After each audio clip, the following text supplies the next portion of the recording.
இருந்தவரும் இருக்கிறவரும் வருகிறவரும் ஆகிய கர்த்தராகிய இயேசு கிறிஸ்துவின் நாமத்தினாலே கர்த்தருடைய கிருபையும் சமாதானமும் நம்மோடு இருப்பதாக. ஆண்டவர் அவருடைய மகிமையையும் வெளிச்சத்தையும் கர்த்தருடைய இரக்கத்தையும் அதிசயத்தையும் இந்த நாளிலே கர்த்தர் காண செய்வாராக.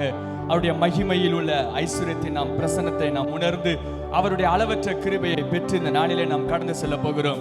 கர்த்தருடைய முழுமையை நிறைவையும் நாம் பெற்றுக்கொள்ள போகிறோம். கர்த்தருடைய பாக்கியங்களையும் நன்மைகளையும் கர்த்தர் ஏராளமா இந்த நாளிலே நம்மளுக்கு கட்டளையிட போகிறார். கரங்களை வைத்து ஒரு ஹல்லேலூயா சொல்லலாமா? ஹல்லேலூயா. நல்லா இருக்கிற இடங்களை நல்லா சத்தமா இன்னொரு விசை தேவனை பார்த்து ஹல்லேலூயா. அப்படியே கண்களை மூடி ஆண்டவரை நாம் நோக்கி பார்ப்போம். ஆண்டவரே, இந்த நாளிலே என்னுடைய வாழ்க்கையிலே மிகப்பெரிய மாற்றம் உண்டாயிருக்க வேண்டும். என்னுடைய வாழ்க்கையில் மிகப்பெரிய கிருபைகள், உம்முடைய நியமிக்கப்பட்ட கிருபைகள் எனக்கு கொடுக்கப்பட வேண்டும். எல்லாரும் ஆண்டவர்கிட்ட கேட்போமா, என்னை இந்த நாளிலே தொடும் ஆண்டவரே, என்னை இந்த நாளிலே வணையும் ஆண்டவரே, என்னை இந்த நாளிலே மாற்றும் ஆண்டவரே, என்னை உம்முடைய அதிசயத்தின் பாத்திரமா என்னை மாற்றும் ஆண்டவரே, உம்முடைய கிருபையும் இரக்கமும் நிறைவும் என்னோடு எப்பொழுதும் இருக்கும்படியாக என்னை இந்த நாளிலே மாற்றும் ஆண்டவரே என்று ஆண்டவரை பார்த்து கேட்போம். பாத்திரா நீரே இயேசுவே, நீர் பாத்திரரே, பாத்திரா நீரே இயேசுவே, நீர் பாத்திரரே. இருதயத்தை உயர்த்தி இயேசுவை பார்த்து பாத்திரா நீரே இயேசுவே, நீர் பாத்திரரே, ஆராதிக்கின்றோம் உம்மை ஆராதிக்கின்றோம் ரட்சக தேவா, உம்மை ஆராதிக்கின்றோம்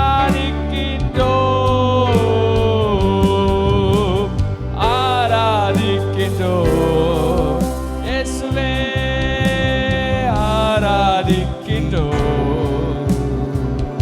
Tiapre heli kafia lebe tiapre heli frekacheto rohale kente da hachi ofre tibro kali mohake frekeshike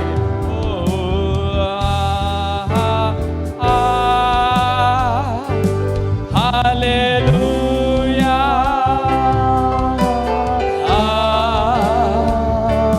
hallelujah,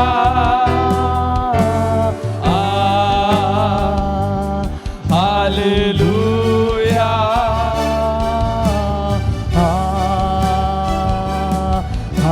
இருதயத்தை உயர்த்தி கரங்களை உயர்த்தி ஆண்டவரை பார்த்து, ஆண்டவரே, உம்முடைய அதிசயம், உம்முடைய மேன்மை, உம்முடைய இரக்கம், உம்முடைய கிருபை அளவில்லாமல் என்னை மூடும்படியாக இந்த நேரத்தில் என்னை தொடுவீராக.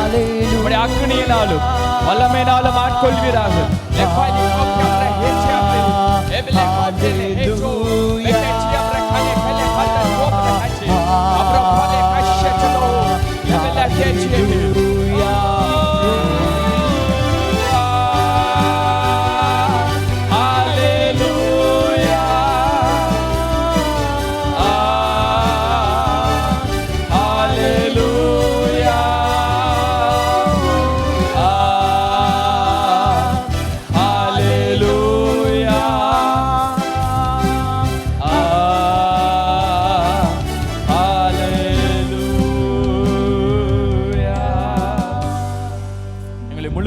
தாழ்த்தி உடைய கரத்தில் ஒப்புக் கொடுக்கிறோம்.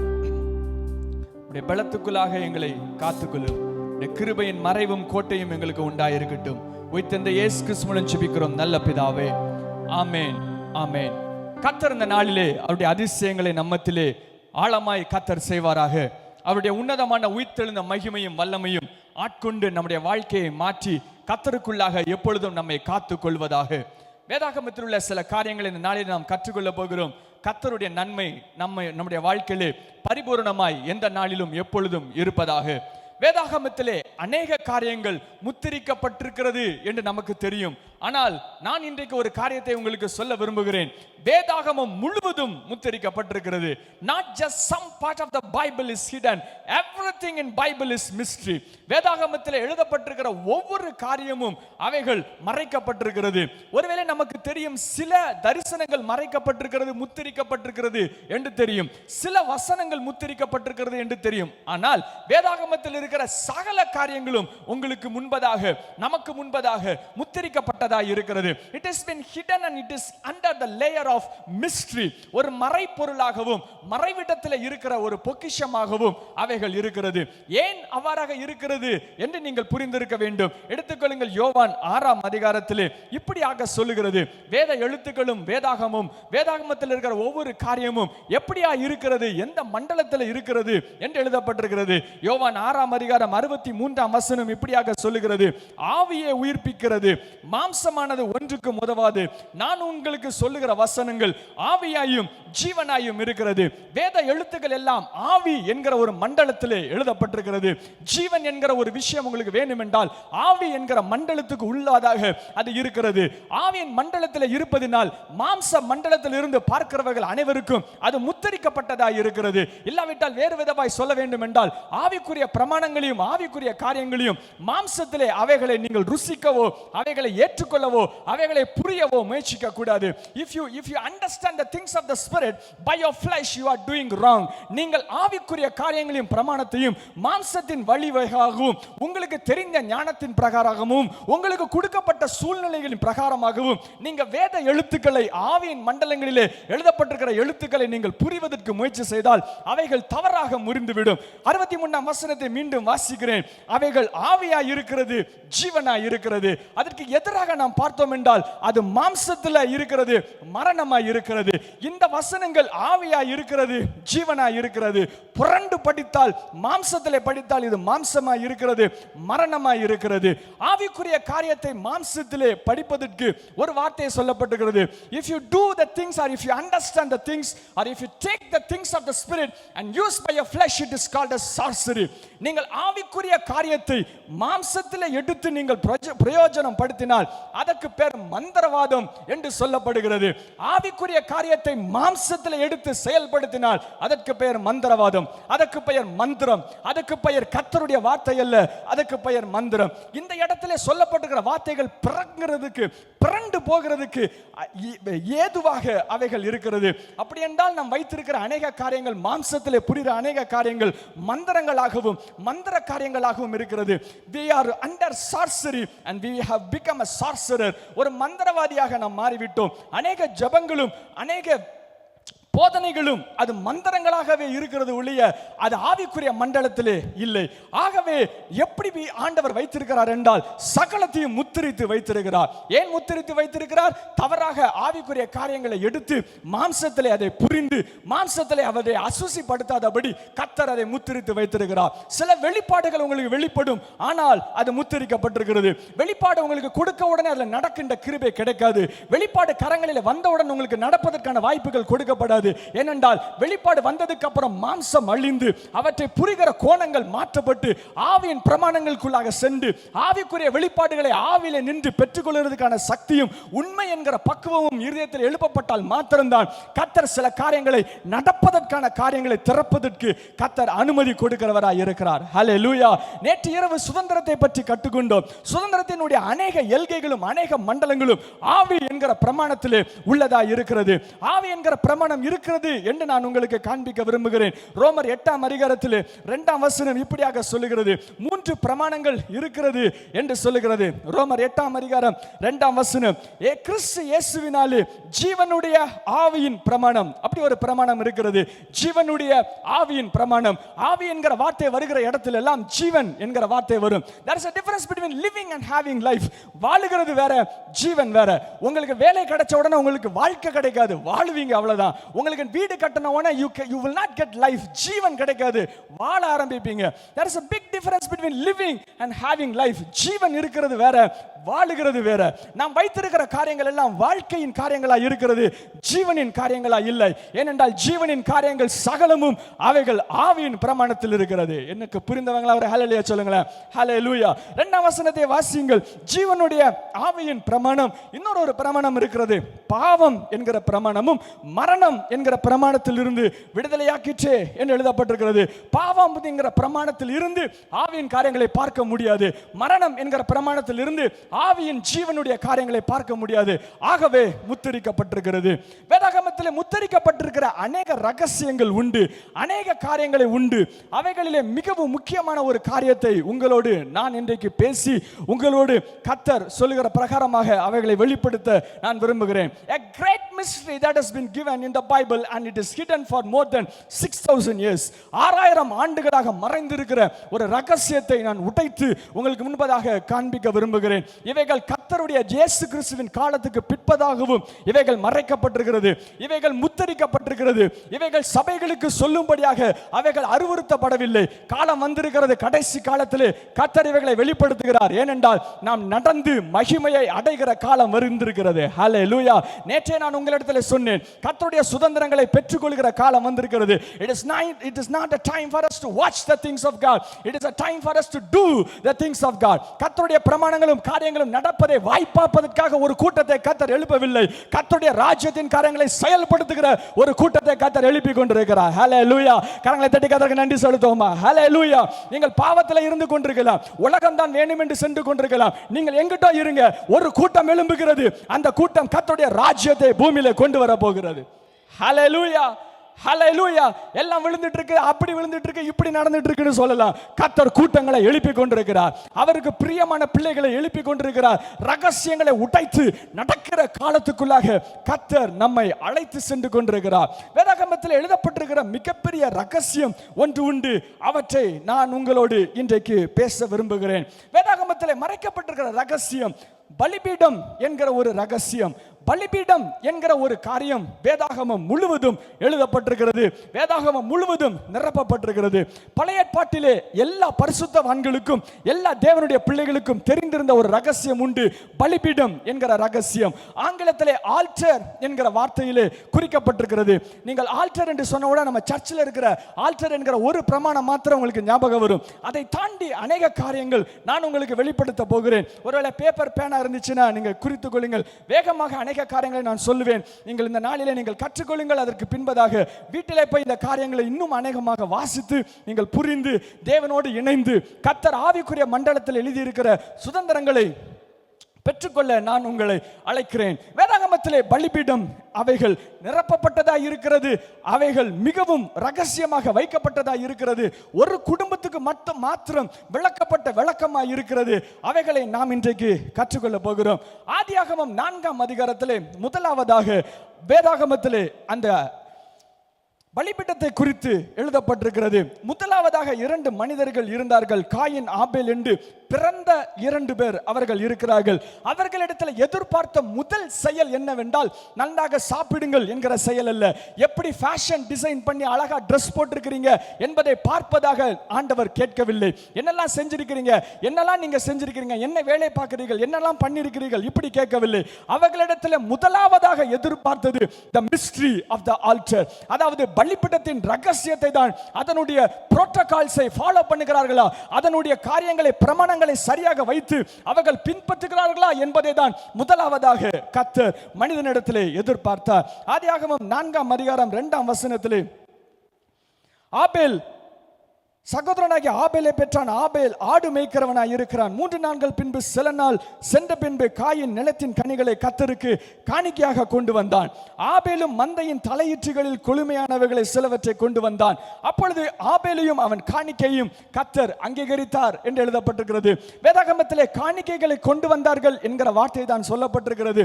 ஆனால் எபிரேய கமெண்டேட்டர்ஸ், அதாவது எபிரேய நிபுணர்கள் என்ன சொல்லுகிறார்கள் என்றால், இவர்கள் பலிபீடத்தை கட்டி அவர்கள் காணிக்கைகளை கொண்டு வந்தார்கள் என்று சொல்லுகிறார்கள். காயின் ஒரு பலிபீடத்தை கட்டினான், ஆபேல் ஒரு பலிபீடத்தை கட்டினான். காயினுடைய பலிபீடத்திலே மேலே வைத்திருந்த பலியை ஆண்டவர் அங்கீகரிக்கவில்லை. ஆனால் ஆபேல் கட்டின இந்த பலிபீடத்தினுடைய பலியை கர்த்தர் அங்கீகரித்தார். ஏன் அங்கீகரித்தார் என்றால், சரியாக பலிபீடம் கட்டப்பட வேண்டிய ஒரு பிரமாணத்தை அவன் சரியாக செயல்படுத்தி அவன் அழகாக கட்டினது நிமித்தமாக, சரியாக செய்த நிமித்தமாக கர்த்தர் அங்கீகரித்தார். என்ன சரியாக இருந்தது? இரத்தம் என்கிற காரியம் இருந்தது. பலிபீடத்தினுடைய பிரமாணத்திலே அடி ஆழத்திலே நடுவிலே இருக்கிற ஒரு வார்த்தை இரத்தம் என்கிற வார்த்தை. இரத்தம் என்கிறது பலிபீடத்தினுடைய மிகுந்த நடுவிலே இருக்கிற பிரமாணமாக இருக்கிறது. அந்த பலிபீடத்தின் பிரமாணத்தின்படி சரியாக செய்தான். ஆகவே ஆண்டவர் அங்கீகரித்தவராய் இருக்கிறார். இந்த இரு பேருக்கும் எப்படி இந்த காரியங்கள் தெரிய வந்தது? இது நம்ம கேட்க வேண்டிய கேள்வி. காயனுக்கும் ஆபேலுக்கும் இந்த பலிபீடத்தை குறித்ததாக யார் சொல்லினார்கள், எப்படி தெரிய வந்தது என்று நாம் கேள்வியை நாம் கேட்கலாம். ஆதியாகமம் 3ஆம் அதிகாரத்திலே இதிலிருந்து சில காரியங்கள் நாம் கண்டுபிடிப்பதற்கு வாய்ப்புகள் உள்ளதாக இருக்கிறது. ஆதியாகமம் 3ஆம் அதிகாரம் 8ஆம் வசனம் இப்படியாக சொல்லுகிறது: பகலில் குளிர்ச்சியான வேளையிலே தோட்டத்தில் உலாவுகிற தேவனுடைய சத்தத்தை கர்த்தர் கேட்டார்கள். ஆதாமும் கேட்டான் என்று ஒரு சம்பவம் நமக்கு சொல்லப்படுகிறது. அவரே கையில் நின்று அவரே அந்த மிஸ்டரியை, அந்த ரகசியத்தை, வெளிப்பாடை ஆதாமுக்கு அவர் கற்றுக் கொடுத்தார் என்று எபிரேய நிபுணர்கள் சொல்கிறார்கள். அவர் கற்றுக் கொடுத்ததை தன்னுடைய பிள்ளைகளுக்கு கற்றுக் கொடுத்து சரியாக செய்ய வேண்டும் என்று ஆண்டவர் என்று ஆதாம் பிள்ளைகளுக்கு கற்றுக் கொடுத்தான் என்று சொல்லுகிறார்கள். ஆதியாகமம் 2ஆம் அதிகாரத்திலே ஒரு காரியம் சொல்லப்படுகிறது. ஆதியாகமம் 2ஆம் அதிகாரம் 7ஆம் வசனத்திலே தேவனாகிய கர்த்தர் மனுஷனை பூமியிலே மண்ணினாலே உருவாக்கி ஜீவ சுவாசத்தை அவன் நாசியிலே ஊதி மனுஷன் ஜீவாத்வமானான் என்று எழுதப்பட்டிருக்கிறது. ஆண்டவர் ஆதாமை மண்ணினாலே உருவாக்கினார் என்று நமக்கு தெரியும். எந்த இடத்துல உள்ள மண்ணை உருவாக்கினார், எந்த இடத்துல இருந்த மண்ணை உருவாக்கினார் என்பது நமக்கு தெரியாது. ஆனால் எபிரேய நிபுணர்கள் என்ன சொல்லுகிறார்கள் என்றால், எபிரேயருடைய வேத பண்டிதர்கள் என்ன சொல்லுகிறார்கள் என்றால், எந்த இடத்திலிருந்து மண் எடுத்தார்கள் என்று சொல்லுகிறார்கள். யாத்திராகமம் 20ஆம் அதிகாரம் 24ஆம் வசனத்திலே எழுதப்பட்டிருக்கிறது.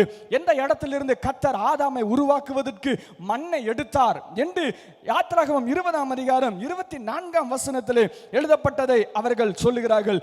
என்ன எழுதப்பட்டிருக்கிறது? யாத்திராகமம் 20:24, மண்ணினாலே பலிபீடத்தை எனக்கு உண்டாக்கி அதன் மேல் உன் ஆடுகளையும் உன் மாடுகளையும் சர்வாங்க தகன பலியும் சமாதான பலியாகவும் செலுத்துவாயாக. நான் என் நாமத்தை பிரஸ்தாபப்படுத்தும் எந்த ஸ்தானத்திலும் நான் வந்து உங்களோடு இருப்பேன் என்று கர்த்தர் சொல்லுகிறார். An altar of earth thou shalt make unto me என்று எழுதப்பட்டிருக்கிறது. An altar of earth, மண், earth மண், அந்த இடத்துல மண்ணினாலே எழுப்பப்படு என்று சொல்லப்பட்டிருக்கிறது. ஆகவே என்ன சொல்லுகிறார்கள்? ஆதாமை எந்த மண்ணிலிருந்து உருவாக்கினார் என்றால், பலிபீடத்துக்கு இருக்கிற மண்ணிலிருந்து உருவாக்கி ஆதாமை உருவாக்கினார். ஏன் அப்படி உருவாக்கினார் என்றால், அதாவது அந்த இடத்துல அவன் திருப்பி வருவதற்காக, அதாவது ரட்சிப்பு என்பது திருப்பி வருகிறதற்காக ஒரு வாய்ப்பை உருவாக்குவதற்காக அந்த இடத்துல உருவாக்கினார் என்று சொல்லுகிறார்கள். ஆகவே இந்த பலிபீடம் என்கிற ரகசியம் மிகவும் பெரிய ஒரு ரகசியமா இருக்கிறது. கர்த்தர் ஆதாமில் இருந்து அந்த காரியத்தை தொடங்கி ஆண்டவர் செயல்படுத்தி வந்தார். ஆதாமுக்கு கர்த்தரை வெளிப்படுத்தினார், அதை அவன் தன்னுடைய பிள்ளைகளுக்கு வெளிப்படுத்தினார், அவனுடைய பிள்ளைகளுக்கு வெளிப்படுத்தினார். இப்படி வேதாகமத்தில் இருக்கிற அவருடைய பிள்ளைகள் எல்லாம் சரியாக இதனுடைய பண்பை கைப்பற்றி கொண்டு வந்தார்கள். ஆதியாகமம் 8ஆம் அதிகாரத்திலும் எழுதப்பட்டிருக்கிறது. 8ஆம் அதிகாரத்தில் நோவா பிழையிலிருந்து வெளியே வருகிறான்.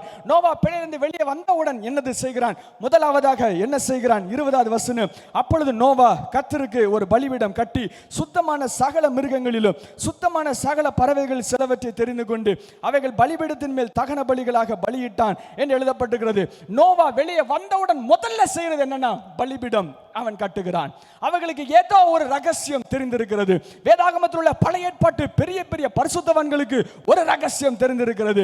ஏதோ ஒரு தெரியாத, நமக்கெல்லாம் தெரியாத மறைக்கப்பட்ட ஒரு ரகசியம் தெரிந்திருக்கிறது. பலிபீடத்தின் ரகசியம், பலிபீடத்தின் ரகசியம்.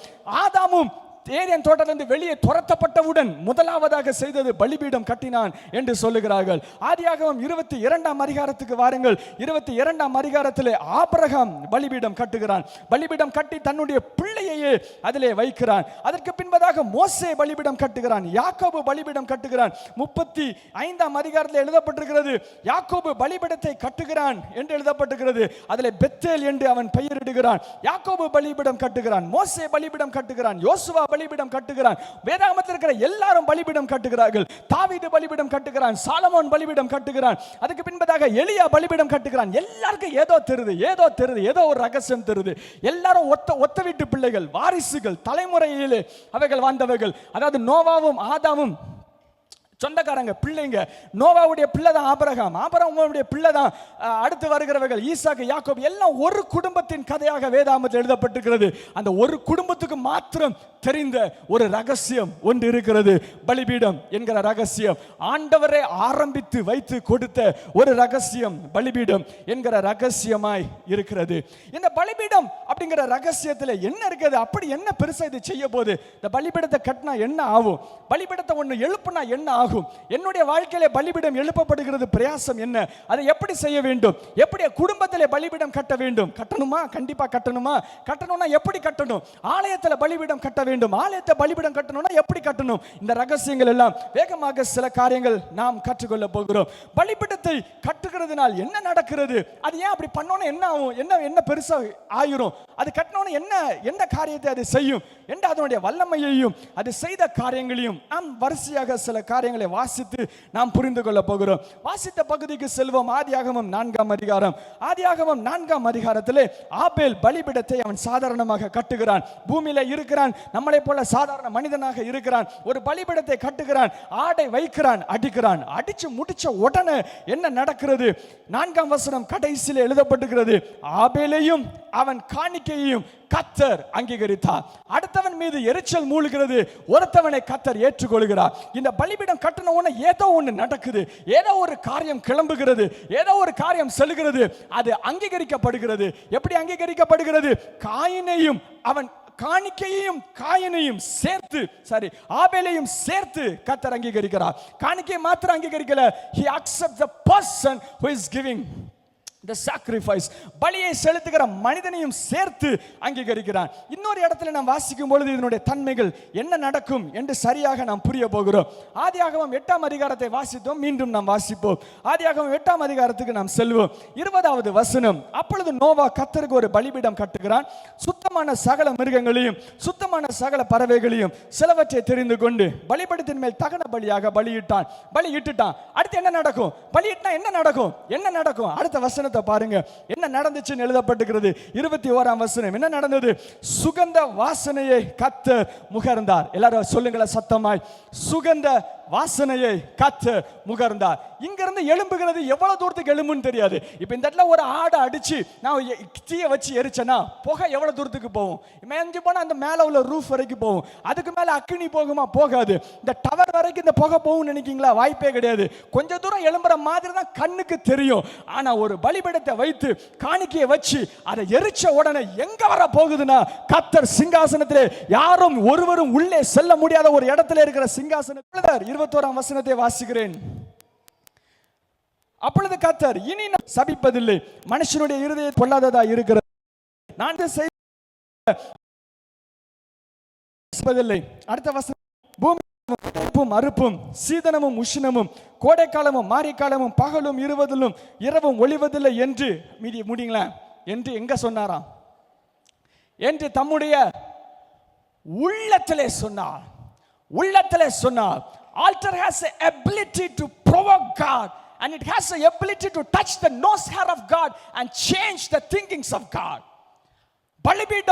பலிபீடத்தின் மேல் இருக்கிற பலி எழும்பி கர்த்தருடைய மூக்கை, அவருடைய சுவாசத்தை தொட்டு உள்ளே சென்று கர்த்தருடைய என்ன அலைகளை தட்டி எழுப்பி மாற்றுகிறதா இருக்கிறது.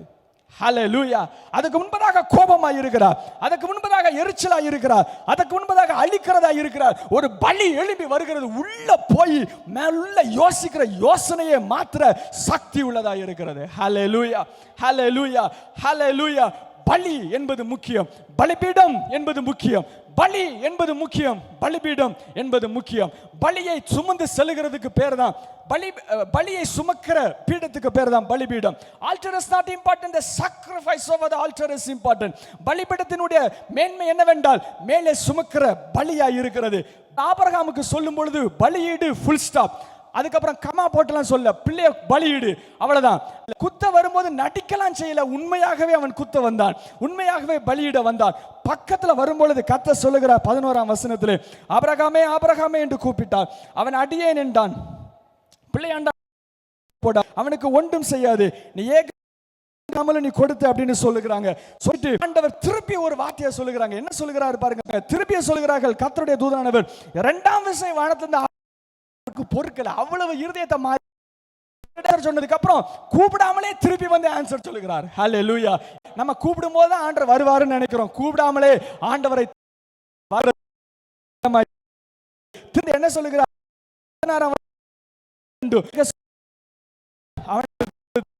செய்தபடியால் 17 வாசிங்க போது உங்க பிள்ளைகளை நினைச்சு வாசிங்க. வாசிங்களா? ஆசையவே சந்ததியை கடற்கரை மணலை போலவும் பெருகவே பெருக பண்ணுவேன் என்றும் உன் சந்ததியார் தங்கள் சத்துருக்களின் வாசல்களை சுதந்திரித்துக் கொள்வார்கள் என்றும் நீ என் சந்ததியில் உள்ள சகல ஜாதிகளும் ஆசீர்வதிக்கப்படும் என்று ஆணையிடுகிறேன் என்று கர்த்தர் சொல்லுகிறார். அவ்வளவு பயங்கரமான ஆசீர்வாதம் பாருங்க.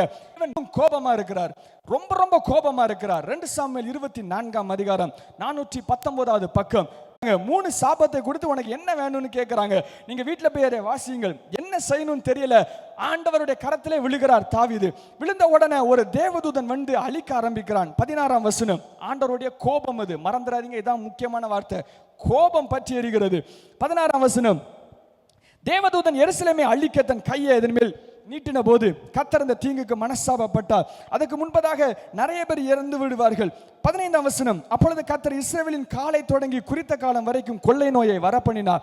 அதனால் தான் முதல் பேர்சபா மட்டும் 70,000 பேர் செத்து போனாங்க. 70,000 70,000 பேர் செத்துட்டாங்க. சரியான கோபம் ஆண்டவருக்கு. எல்லாத்தையும் வரிசையா அப்படியே அழிச்சுக்கிட்டே வர்றார். ஒவ்வொரு ஊரா தாண்டி அப்படியே அழிச்சுக்கிட்டே வாங்குறார். கொள்ளை நோயில அப்படியே செத்து விழுந்துகிட்டே இருக்கிறாங்க.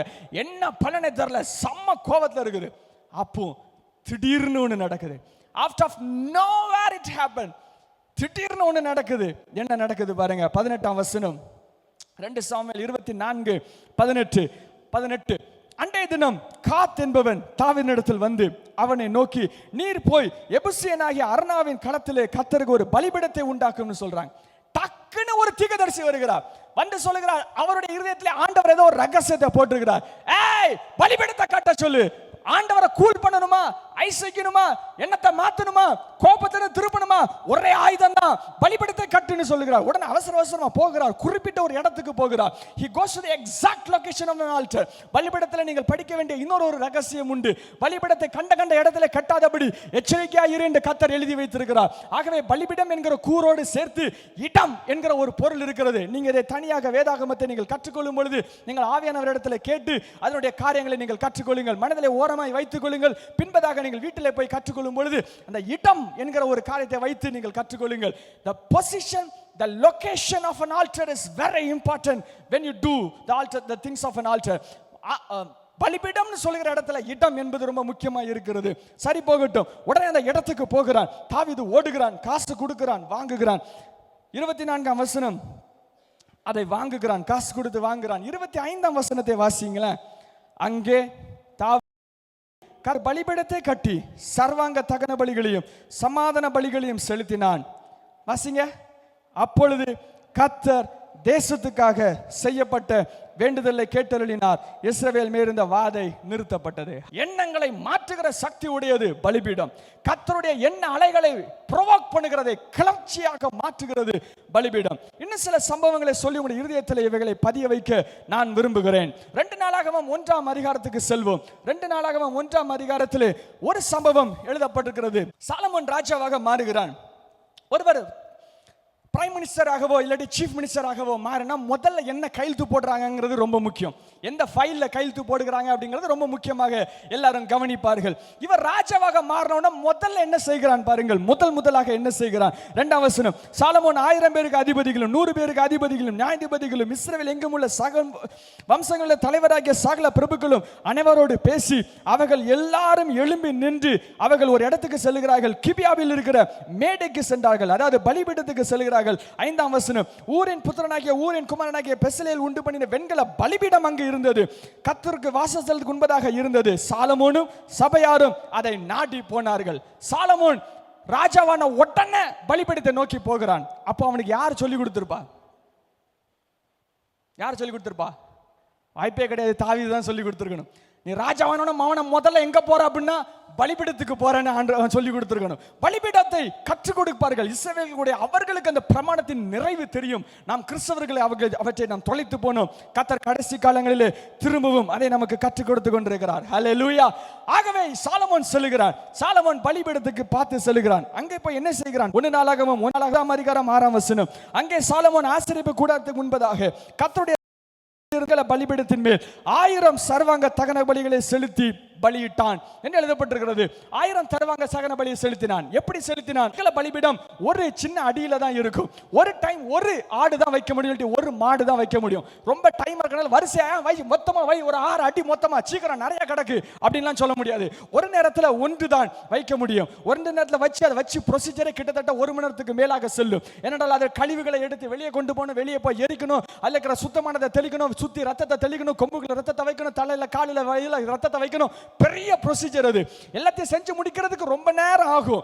1000 சர்வாங்க தகன பலியை செலுத்தினான் என்றால் கிட்டத்தட்ட 3.5 நாட்களுக்கு மேலாக ஆனது என்று சொல்லுகிறார்கள். வரிசையாக வச்சுக்கிட்டு இரவும் பகலும் வரிசையாக வச்சு தினமும் வச்சு அவன் செஞ்சு கொண்டே இருந்தான். பலியிட்டான் என்று எழுதப்பட்டிருக்கிறது. 6ஆம் வசனம் கடைசி வார்த்தை, எல்லாரும் வாசிங்க. கடைசி வார்த்தை என்ன போட்டிருக்கிறது? பலியிட்டான், ஃபுல் ஸ்டாப், முடிஞ்சிட்டு. அடுத்த வசனத்தை வாசிங்க. 7ஆம் வசனம்,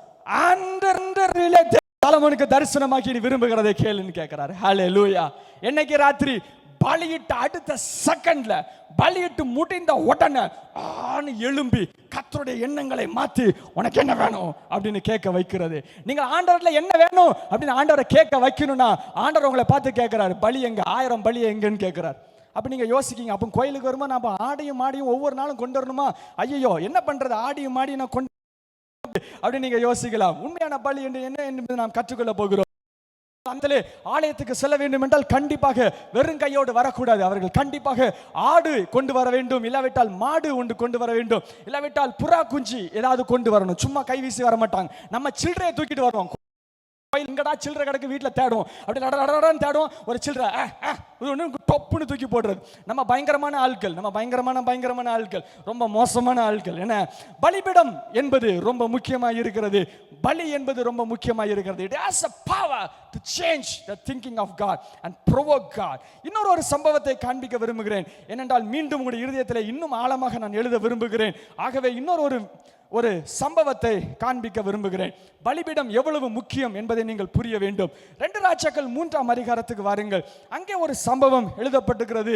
ஒரு மோசமான சம்பவம், ஆண்டவருடைய எண்ணம் மாற்றப்படுகிற ஒரு மோசமான சம்பவமாக அதை நான் கருதி கொள்ளலாம். 2 ராஜாக்கள் 3ஆம் அதிகாரத்திலே 17ஆம் வசனம். எல்லாரும் அந்த வசனத்தை பல ஆயிரம் தடவை பேசியிருப்போம், பல ஆயிரம் தடவை இதை பாடலாக நாம் பாடியிருப்போம். 2 ராஜாக்கள் 3ஆம் அதிகாரம் 17ஆம் வசனம். நீங்கள் காற்றையும் காண மாட்டீர்கள், மழையும் காண மாட்டீர்கள், ஆனால் நீங்கள் உங்கள் ஆடு மாடுகளுக்கு மிருக ஜீவன்களுக்கும் குடிக்கும்படி இந்த பள்ளத்தாக்கிலே தண்ணீரால் நிரப்பப்படும் என்று கர்த்தர் சொல்லுகிறார். அதாவது நான் சாதாரணமா இல்ல எல்லாத்தையும் செய்ய போகிறேன், பயங்கரமா அற்புதங்களோடும் அடையாளங்களோடும் ஆண்டவர் பராக்கிரமசாலியாய் ஆண்டவர் வெளிப்படுகிறார். வெளிப்பட்டதுக்கு அப்புறம் அப்படியே நின்றுக்கணும். அடுத்து ஒரு சீன் போடுற மாதிரி ஒரு லைனை சொல்றாரு பாருங்களேன். 18ஆம் வசனம். இது ஆண்டவருடைய கர்த்தரின் பார்வைக்கு சீப்பான காரியம், அற்பமான காரியம், இதெல்லாம் பெரிய மேட்டரா, நான் எப்படிப்பட்டவன் நினைச்சிட்டு இருக்கேன் அப்படின்னு சொல்லி அப்படி பயங்கர ஒரு குஷில சீன்ல ஒரு பெரிய ஒரு பெருமையின் ஒரு காரியமாய் ஆண்டவர் ஆசையாய் ஜனங்களை ஆசீர்வதிக்கும்படி அவர் பயங்கரமாக இறங்கி வருகிறார்.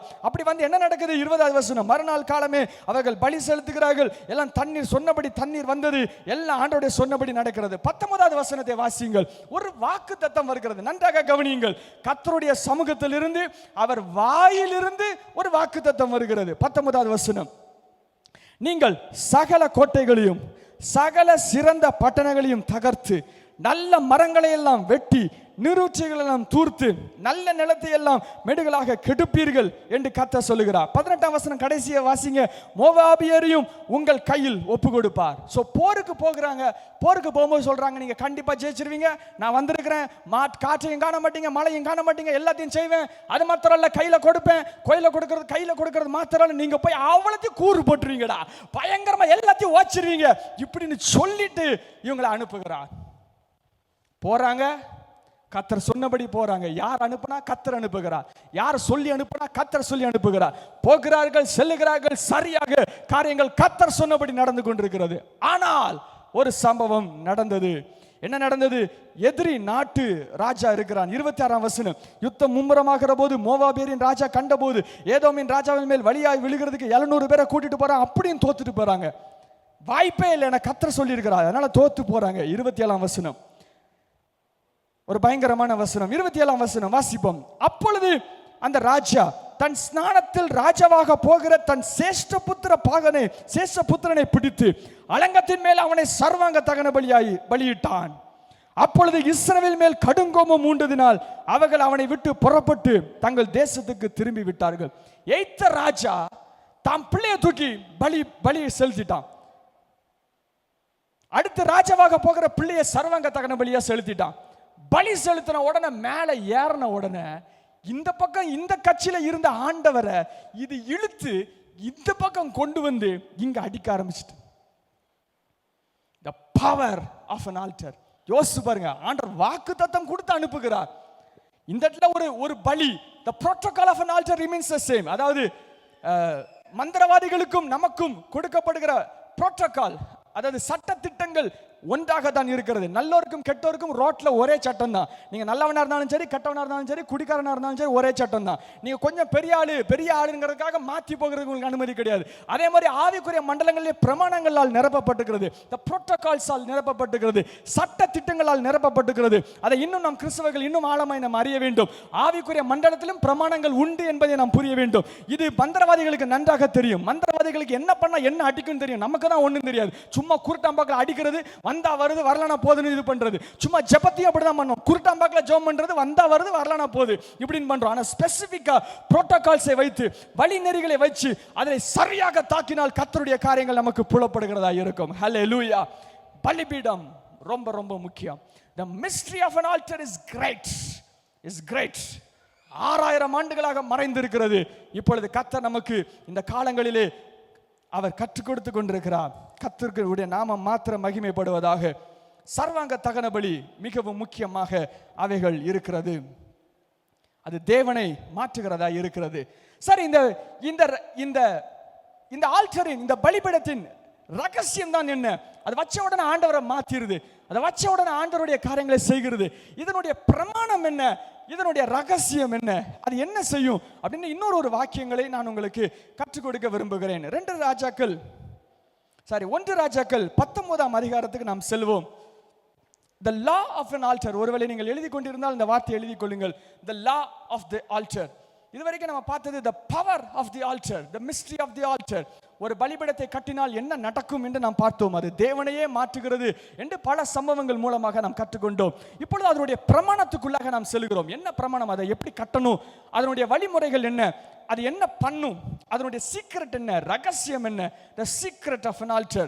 1 ராஜாக்கள் 19ஆம் அதிகாரத்துக்கு நாம் செல்வோம். நமக்கு பரிச்சயமான ஒரு இடம்.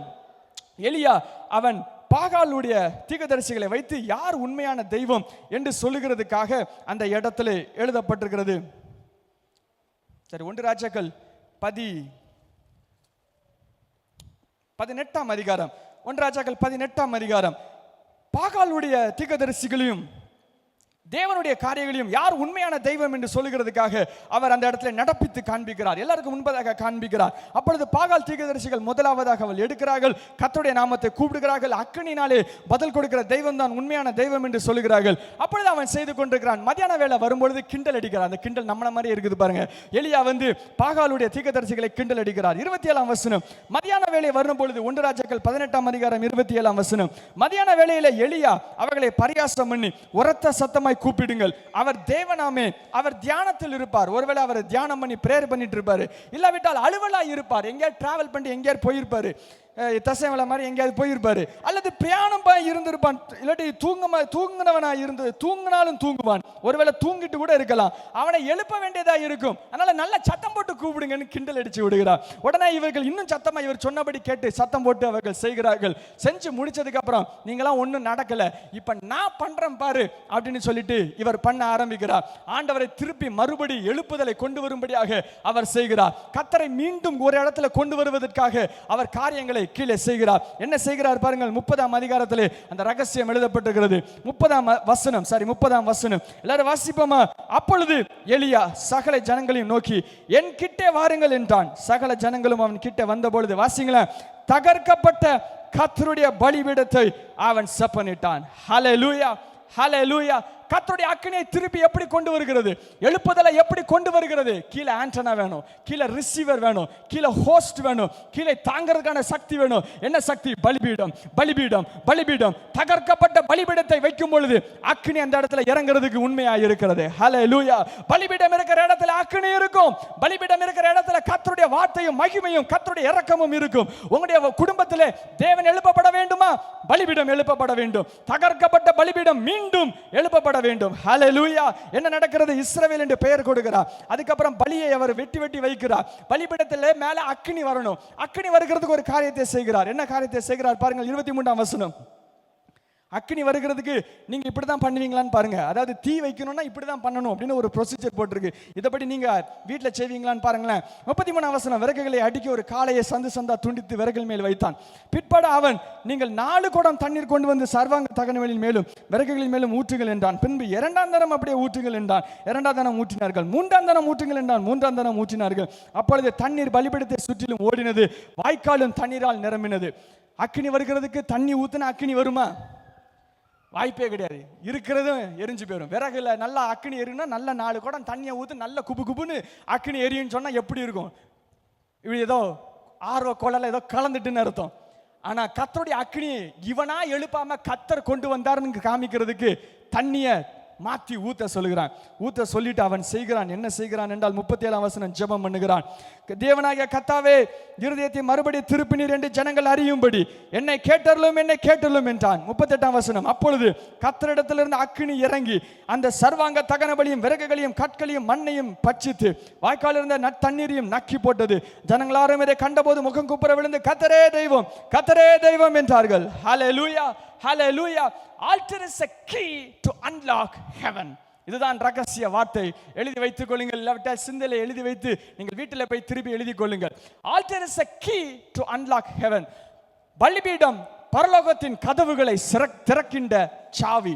எல்லாரும் சொல்லுங்களேன். பலிபீடம் பரலோகத்தை திறக்கின்ற சாவி. ஹல்லேலூயா, ஹல்லேலூயா. இன்னொரு வார்த்தையை சொல்லுகிறேன், சொல்லிக்கோங்க. சொல்லுங்க என் கூட சேர்ந்து. பலிபீடம் கர்த்தருடைய இருதயத்தை திறக்கின்ற சாவி. ஹல்லேலூயா. பலிபீடம் தான் போட்டனா ஆண்டவருடைய பரலோகத்தின் கதவுகள் திறக்கும். பலிபீடம் இருந்துச்சுன்னா கர்த்தருடைய இருதயத்தின் கதவுகள் திறக்கும், எண்ணத்தின் கதவுகள் திறக்கும். பலிபீடம் மிகவும் முக்கியமா இருக்கிறது. அது ரகசியமா இருக்கிறது. இது ஒரு குடும்பத்தை சார்ந்தது என்று சொன்னேன். அவர்கள் வைத்துக்கொண்டு அவர்கள் பின்பற்றி கொண்டே வந்தார்கள். மோசையின் காலம் வரும் பொழுது இவை பிரமாணமாக எழுதப்பட்டது. லேவியராகத்துக்கு வாருங்கள். லேவியராகமம் 9ஆம் அதிகாரத்திலே இவைகள் பிரமாணமாக எழுதி அவைகள் புத்தகத்தில் எழுதி நமக்கும் கொடுக்கப்படும்படியாக அவைகள் எழுதப்பட்டது. இந்த 9ஆம் அதிகாரத்தில் 2 இருக்குது. ஒன்னு தியரி இருக்குது, அடுத்து பிராக்டிகல் இருக்குது. நீங்க ஸ்கூல்ல படிச்சிருப்பீங்க. ஒன்னு தியரின்னு ஒன்னு இருக்கும், அடுத்து பிராக்டிகல்னு ஒன்னு இருக்கும். இங்க 2, ஒன்னு தியரி இருக்கு, அடுத்து பிராக்டிகல் இருக்குது. தியரி என்னன்னு நம்ம பார்ப்போம். லேவியராகமம் 9ஆம் அதிகாரம். The law of an altar, the theory of an altar. என்ன எழுதப்பட்டிருக்கிறது? 2ஆம் வசனம். 4 பலியை கொண்டு வர சொல்லுவாங்க. 4 பலியை கொண்டு வரும்போது என்னென்ன பலிலாம் நீங்க இப்ப நீங்க சொல்ல போறீங்க. 4 பலி நீங்க வாசிக்கும் போது கவனமா நீங்க கண்டுபிடிக்க போறீங்க. நான் வாசிக்கிறேன். மேலே இஸ்ரவேல் புத்திரரை நோக்கி கர்த்தருடைய சந்நிதியில் பலியிடும்படி நீங்கள் முதலாவதாக பாவ நிவாரண பலியாக பழுதற்ற ஒரு வெள்ளாட்டு கடாயும், இரண்டாவது சர்வாங்க தகன பலியாக ஒரு வயதான பழுதற்ற ஒரு கண்டுக்குட்டியையும் ஒரு ஆட்டுக்குட்டியையும், மூன்றாவது சமாதான பலிகளாக ஒரு காளையையும் ஒரு ஆட்டுக்கடாவையும், நாலாவது எண்ணெயிலே பிசைந்த போஜன பலியையும் கொண்டு வாருங்கள். 4 பலியை ஆண்டவர் சொல்லுகிறார். 4 பலியை கொண்டு வாருங்கள் அப்படின்னு சொல்லிட்டு அடுத்த வார்த்தை அது வச்சா என்ன நடக்கும் அப்படின்னு எழுதியிருக்கிறார். என்ன நடக்கும் பாருங்க, வாசிங்களா. ரொம்ப அழகான வசனம், வாசிங்க. இன்று கர்த்தர் உங்களுக்கு தரிசனமாவார். ஹல்லேலூயா, ஹல்லேலூயா. இந்த வார்த்தையை சொல்லுங்களேன். ரொம்ப அழகான வார்த்தை. இன்று கர்த்தர் எனக்கு தரிசனமாவார். ஹல்லேலூயா. எப்போ? பலி இருக்கும்போது. இந்த பலியை கொண்டு வா, நான் தரிசனமாவேன் சொல்கிறார். இது தியரி முடிஞ்சிட்டு இப்போ உடனே பிராக்டிகல். அழகா இருக்க அப்படின்னு சொல்லி மோசே ஆரோனை கூப்பிட்டு இங்க வா இங்க வா, இதெல்லாம் செஞ்சா வருதா ஆண்டவர் தரிசனமா வரான்னு பார்ப்போம் அப்படின்னு சொல்லுகிறார். உடனே 5ஆம் வசனத்திலிருந்து வேகமாக அவர்கள் செய்கிறார்கள், சொன்னபடியே செய்கிறார்கள். அவர்கள் வெட்டுகிறார்கள், அதை சரியாக கழுவுகிறார்கள், தொடையை வெட்டுகிறார்கள். 10ஆம் வசனம், பாவ நிவாரண பலி, கொழுப்பு, குண்டிக்காய், கல்லீரல், ஜவ்வு எல்லாத்தையும் எடுக்கிறார்கள், தனித்தனியா வைக்கிறார்கள். 11ஆம் வசனம், மாம்சத்தின் தோல் பாளையத்திலே அக்கினிலே சுட்டு இருக்கிறார்கள். சரியா எல்லா ப்ரொசீஜரையும் சரியாக செய்கிறார்கள். செய்து முடித்து 22ஆம் வசனம், ஆரோன் ஜனங்களுக்கு நேராக கைகளை உயர்த்தி பாவ நிவாரண பலியும் சர்வாங்க தகன பலியும் சமாதான பலியும் செலுத்தின இடத்திலிருந்து இறங்கினான். பின்பு மோசேயும் ஆரோனும் ஆசரிப்பு கூடாரத்துக்குள் பிரவேசித்து வெளியே வந்து ஜனங்களை ஆசீர்வதித்தார்கள். எல்லாத்தையும் செஞ்சு முடிச்சிட்டாங்க. முடிச்ச உடனே என்ன நடக்குது பாருங்க. அப்பொழுது கர்த்தருடைய மகிமை சகல ஜனங்களுக்கும் காணப்பட்டது. அன்றியும் கர்த்தருடைய சந்நிதியில் இருந்த அக்கினி புறப்பட்டு பலிபீடத்தின் மேல் இருந்த சர்வாங்க தகன பலியும் கொழுப்பையும் எரித்து விட்டது. ஜனங்களாரும் அதை கண்ட பொழுது ஆரவரித்து முகம் குப்புற விழுந்தார்கள். ஹல்லேலூயா. முதல்ல என்ன சொன்னாங்க? 4 பலியை கொண்டு வா, இன்று கர்த்தர் உனக்கு தரிசனமாவார். சரியாக கொண்டு வந்தாங்க, மகிமை வந்தது. சரியாக கொண்டு வந்து வர்றாரான்னு பார்த்தாங்க, மகிமை சரியாக வந்தது. இதை புரிந்து எலியா சரியாக செய்கிறார். இதை புரிந்து எலியா சரியாக அந்த புரோட்டோகால்ஸை, பிரமாணத்தை, ஆல்டர் பலிபீடத்தினுடைய பிரமாணத்தை சரியாக வைக்கிறார். அடிச்சு மேல இருந்து கீழே அக்கினி வருது. இது ஆண்டவர் எழுதி வைத்த காரியம், மறைமுகமாக வைக்கப்பட்டிருக்கிற காரியம். இந்த காரியம் கொஞ்ச நாள் கழிச்சு எப்படி ஆச்சு அப்படின்னா, இதனுடைய வடிவம் எப்படி மாற்றப்பட்டது என்றால், ஆலயம் என்கிற ஒரு வடிவமாக மாற்றப்பட்டது. இது பலிபீடம்னு வச்சுக்கோ, இந்த பலிபீடம்னு வச்சுக்கோ. இதுக்கு ஒரு கவர் மாதிரி ஒன்று போட்டு ஆலயமாக மாற்றப்பட்டது. இதுக்கு ஒரு கவர் இருக்குது, அந்த கவர் பேர் தான் என்ன அப்படின்னா ஆலயம் அப்படிங்கிறது. ஹல்லேலூயா. ஆலயத்தில் வெளிப்பிரகாரம், பரிசுத்த ஸ்தலம், மகா பரிசுத்த ஸ்தலம் என்று 3 பகுதிகளாக பிரிக்கப்படும். வெளிப்பிரகாரத்தில் என்ன இருக்குன்னா பலிபீடம், தண்ணி தொட்டி இருக்கும். இந்த பரிசுத்த ஸ்தலத்தில் 3 இருக்கும். இந்த இடத்துல குத்து சமூகத்தை பத்து மேஜை, 12 அப்பங்கள் வைத்து மேஜை இருக்கும். இங்க குத்து விளக்கு 7 குத்து விளக்கு இருக்கும். இங்க தூபபீடம் இருக்கும். இங்க ஒரு திரைச்சீலை இருக்கும். அங்க மகா பரிசுத்த ஸ்தலம் இருக்கும். ஸ்தலத்துக்குள்ள ஆண்டவருடைய மகிமை இருக்கும். வெளியே இருக்கிற பலிபீடமும் தூபபீடமும் ஒன்றோடு இணைந்து ஒன்றாக இணைக்கப்பட்டதா இருக்கிறது. அதாவது பலிபீடத்தை 2ஆ பிரிக்கலாம். ஒன்னு பலி செலுத்துறது, அடுத்து தூபம் செலுத்துறது. ஆண்டவர் ஆலயத்தில் இதை சரியாக வைக்கும்படியாக வெளியே எரிக்கிறதுக்கும் உள்ளே தூபம் வைக்கிறதுக்கும் என்று பலிபீடத்தை 2ஆக ஸ்பிளிட் பண்ணி 1 2ன்னு 2 நிலையாக வைத்தார். ஆனால் 2ம் சேர்ந்து ஒரே நிலைதான். இப்பொழுது எப்படி இருக்குதுன்னு பாருங்க. ஆலயம் எப்படி இருக்குதுங்கிற புரிதல் இருக்குது பாருங்க. இங்க பலிபீடம் இருக்குது, இங்க திரைச்சீலை இருக்கிறது, இந்த பக்கம் கர்த்தருடைய மகிமை இருக்கிறது. இங்க பலிபீடம் இருக்கிறது, இங்க திரைச்சீலை இருக்கிறது, உள்ளே கர்த்தருடைய மகிமை இருக்குது. இங்க பலிபீடத்தின் மேல பலியை கொண்டு வந்து திருக்குனா இதை திறந்து உள்ள கர்த்தருடைய மகிமை வெளிப்படும். ஹல்லேலூயா. அதான் சொன்னேன், பலிபீடம், altar is a key to unlock the glory of God. சரியாக பலியை வைத்தாங்க. வச்ச உடனே பவர் வந்து அக்கினியை வெளிக்கொண்டு வந்து அக்கினியாக கொண்டு வந்தது. ஹல்லேலூயா. இப்ப புரிஞ்சிட்டா, ஆலயம் பலிபீடத்தை சுத்தி இருக்கிற திரையாக இருக்கிறது. இதெல்லாம் பழைய ஏற்பாட்டில் எழுதப்பட்டது. பழைய ஏற்பாட்டின் பிரமாணத்தை நான் உங்களுக்கு சொன்னேன். புதிய ஏற்பாட்டில் வரும்பொழுது புதிய ஏற்பாட்டின் பிரமாணம் வேறு வகையாக இருக்கும். பழைய ஏற்பாட்டும் புதிய ஏற்பாட்டும் உடைய தொடர்பு என்ன அப்படின்னு நான் உங்களுக்கு சொல்றேன். பழைய ஏற்பாடு வந்து என்ன பெயர் அப்படின்னா நிழல் என்று பெயர். புதிய ஏற்பாட்டுக்கு பெயர் என்னன்னா ஒரிஜினல் அப்படின்னு பெயர். இங்க ஒன்று ஒரிஜினல் அப்படி நிக்குதுன்னு வச்சுக்கோங்க. இங்க நின்னுச்சுன்னா இங்க நிழல் விழும். இங்க நிழல் விழும். நிழல்ல எலும்பும் கிடையாது, தோலும் கிடையாது, ஒண்ணுமே கிடையாது. வெறும் ஷேடோ தான். அதை தொட்டா ஒண்ணுமே இருக்காது. இங்க நிழல் இருக்குது, இங்க ஒரிஜினல் இருக்குது. இப்ப ஆண்டவர் சொல்லுகிறார், புதிய ஏற்பாட்டினுடைய ஒரிஜினலுடைய நிழல் தான் பழைய ஏற்பாடு. ஸோ புதிய ஏற்பாடுன்னு சொல்லும் பொழுது ஒரிஜினல் அப்படின்னு நீங்க ஞாபகம் வச்சுக்கணும். பழைய ஏற்பாடுன்னு யோசிக்கும் போது நிழல் அப்படின்னு ஞாபகம் வச்சுக்கணும். இப்ப பழைய ஏற்பாட்டில் நம்ம பார்த்தோம், பழைய ஏற்பாட்டில் சிஸ்டம் பார்த்தோம், அது எப்படி ஒர்க் ஆகும்னு பார்த்தோம். ஆண்டவர் ஒவ்வொரு இடத்திலையும் ஒவ்வொரு சம்பவங்களாக சொல்லி ஆண்டவர் அவைகளை நமக்கு காண்பித்து வைத்துக் கொண்டே இருந்தார். இப்பொழுது இந்த வெளிப்பாட்டினுடைய அளவை காட்டிலும் இப்பொழுது பிரமாண்டமான ஒரு வெளிப்பாட்டுக்குள்ளாக நாம் நின்று கொண்டிருக்கிறோம். ஹல்லேலூயா, ஹல்லேலூயா. இந்த நிழலிலே அவர்கள் ஆடுகளை கொண்டு வந்தார்கள், காளைகளை கொண்டு வந்தார்கள். அவர்களை கொண்டு வந்து வைக்கும் பொழுது கொஞ்சோண்டு மகிமை வெளிப்படும். அதுக்கப்புறம் அவர்கள் வீட்டுக்கு சென்று விடுவார்கள். ஆனால் புதிய ஏற்பாட்டிலே வேறு பிரமாணத்துக்குள்ளாக, உண்மையான ஒரு ஸ்ட்ரக்சருக்குள்ளாக, உண்மையான ஒரு பிரமாணத்துக்குள்ளாக செல்லப்பட்டது. என்ன நடந்தது பாருங்கள். புதிய ஏற்பாட்டின் தன்மைகள் வரும்பொழுது வேறு ஒரு காரியமாய் நடைபெற்றது. புதிய ஏற்பாட்டு தொடங்கமே இயேசுவால் உருவாக்கப்பட்டது. இயேசு எதற்கு வந்தார் தெரியுமா? இயேசு எதற்கு வந்தார் தெரியுமா? பலிபீடத்தை நிறைவேற்ற வந்தார். இயேசு எதற்காக வந்தார் தெரியுமா? பலிபீடம்ங்கிற பிரமாணத்தை நிறைவேற்றுவதற்காக வந்தார். பழைய ஏற்பாட்டில் பலிபீடம் இருந்தது, ஆடு இருந்தது, ஆட்டுக்குட்டி இருந்தது. அடிச்சா அங்கிருந்து அக்கினி வரும் அப்படின்னு சொல்லப்பட்டதா இருக்கிறது. இயேசுவானவர் யார் என்று வேதாகமத்தில் எழுதப்பட்டிருக்கிறது.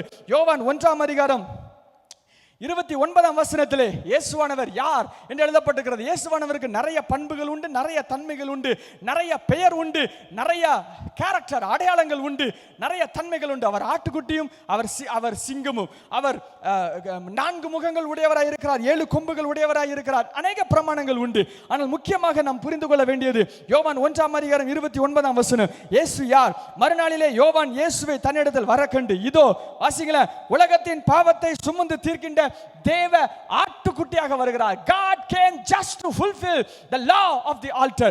இந்த ஆல்டருடைய பிரமாணத்தை நிறைவேற்றும்படியாக இயேசு வந்தார். இயேசு வந்து ஆல்டர் மட்டும் இல்ல, பலிபீடத்தின் மேல இருக்கிற பலியாக மட்டும் வரவில்லை. யோவான் 2ஆம் அதிகாரத்துக்கு வாருங்கள். யோவான் 2ஆம் அதிகாரத்தில் இயேசு நான் ஆடு மட்டும் என்று சொல்லாமல் நான் இன்னொன்னு அப்படின்னு சொல்லுகிறார். என்ன சொல்லுகிறார்? ஆலயத்துக்குள்ளாக வருகிறார்கள். 13ஆம் வசனம். பஸ்கா பண்டிகை வருகிறது, ஆலயத்துக்குள்ளாக செல்கிறார். தேவாலயத்தில் ஆடுகள் மாடுகள் புறாக்கள் விற்று கொண்டிருக்கிறார்கள். அங்க பலி செலுத்தப்பட்டு கொண்டிருக்கிறது. கயிற்றினால் ஒரு சவுக்கை உண்டு பண்ணி எல்லாரையும் அடிச்சு துரத்துகிறார். புறா விற்கிறவர்களை துரத்துகிறார். வியாபார வீடாக்காதீர்கள் என்று சொல்லுகிறார். இவ்விடம் தெப ஆலயம் என்று சொல்லுகிறார். உடனே அந்த இடத்துல ஒன்று கேட்கிறான். நல்லா கவனிங்க, ஒரு விஷயம் நீங்க புரியணும். ஆலயம் இருக்குது, ஆலயத்துக்கு உள்ள நிக்கிறாரு, ஒரு கயிறு எடுத்து எல்லாத்தையும் அடிச்சிட்டு இருக்கிறாரு. நல்லா வேத்து விறுவிறுத்து யார இறக்க அப்படி நின்றுட்டு இருக்கிறார். ஆண்டவர் இப்படி நின்றுட்டு இருக்கிறாங்க. அப்போ ஒருத்த வந்துட்டு ஏன் அப்படி செய்யறீரு, நீர் என்ன உனக்கு யாரையா அனுமதி கொடுத்தா அப்படின்னு அவர் கேட்கிறார். ஆண்டவர் கோயிலுக்குள்ள நிக்கிறாரு, கோயிலுக்குள்ள நின்று எல்லாத்தையும் துரத்திட்டு இருக்கிறாரு. துரத்திட்டு இருக்கும்போது ஆண்டவர் கேட்கிறார். கேட்ட உடனே ஆண்டவர் வாயிலிருந்து ஒரு வார்த்தை வருது பாருங்க. யோவான் 2ஆம் அதிகாரம் 19ஆம் வசனம். இயேசு அவர்களுக்கு பிரதித்திரமாக, இந்த ஆலயத்தை இடித்து போடுங்கள், 3 நாளைக்குள்ள எழுப்புவேன் சொல்கிறார். இடிச்சு போடலாம், 3 நாள் எழுப்புவேன் அப்படின்னு சொல்றார். கோயிலுக்குள்ள நின்னுட்டு ஆண்டவர் கோயில் முன்னாடி நின்று இந்த வார்த்தையை சொல்லுகிறார். இடிச்சு போடு, 3 நாள்ல எழுப்புவேன். உடனே அவன் லிட்டரலா புரிகிறான். எப்படி சொல்கிறான் பாருங்கள். 20ஆம் வசனம். அப்பொழுது யூதர்கள் இந்த ஆலயத்தை கட்ட 46 வருஷம் சென்றது. இதை நீர் 3 நாளிலே எழுப்புவீரோ? 3 நாள்ல எழுப்புவீரோ? 46 வருஷம் ஆச்சு, என்னையா கதை சொல்ற அப்படின்னு கேட்கிறான். உடனே ஆண்டவர் அதனுடைய அளவுக்கு அதிகமான ஒரு விளக்கத்தை கொடுக்கிறார். என்ன விளக்கத்தை கொடுக்கிறார்? 21ஆம் வசனம் வாசிங்க.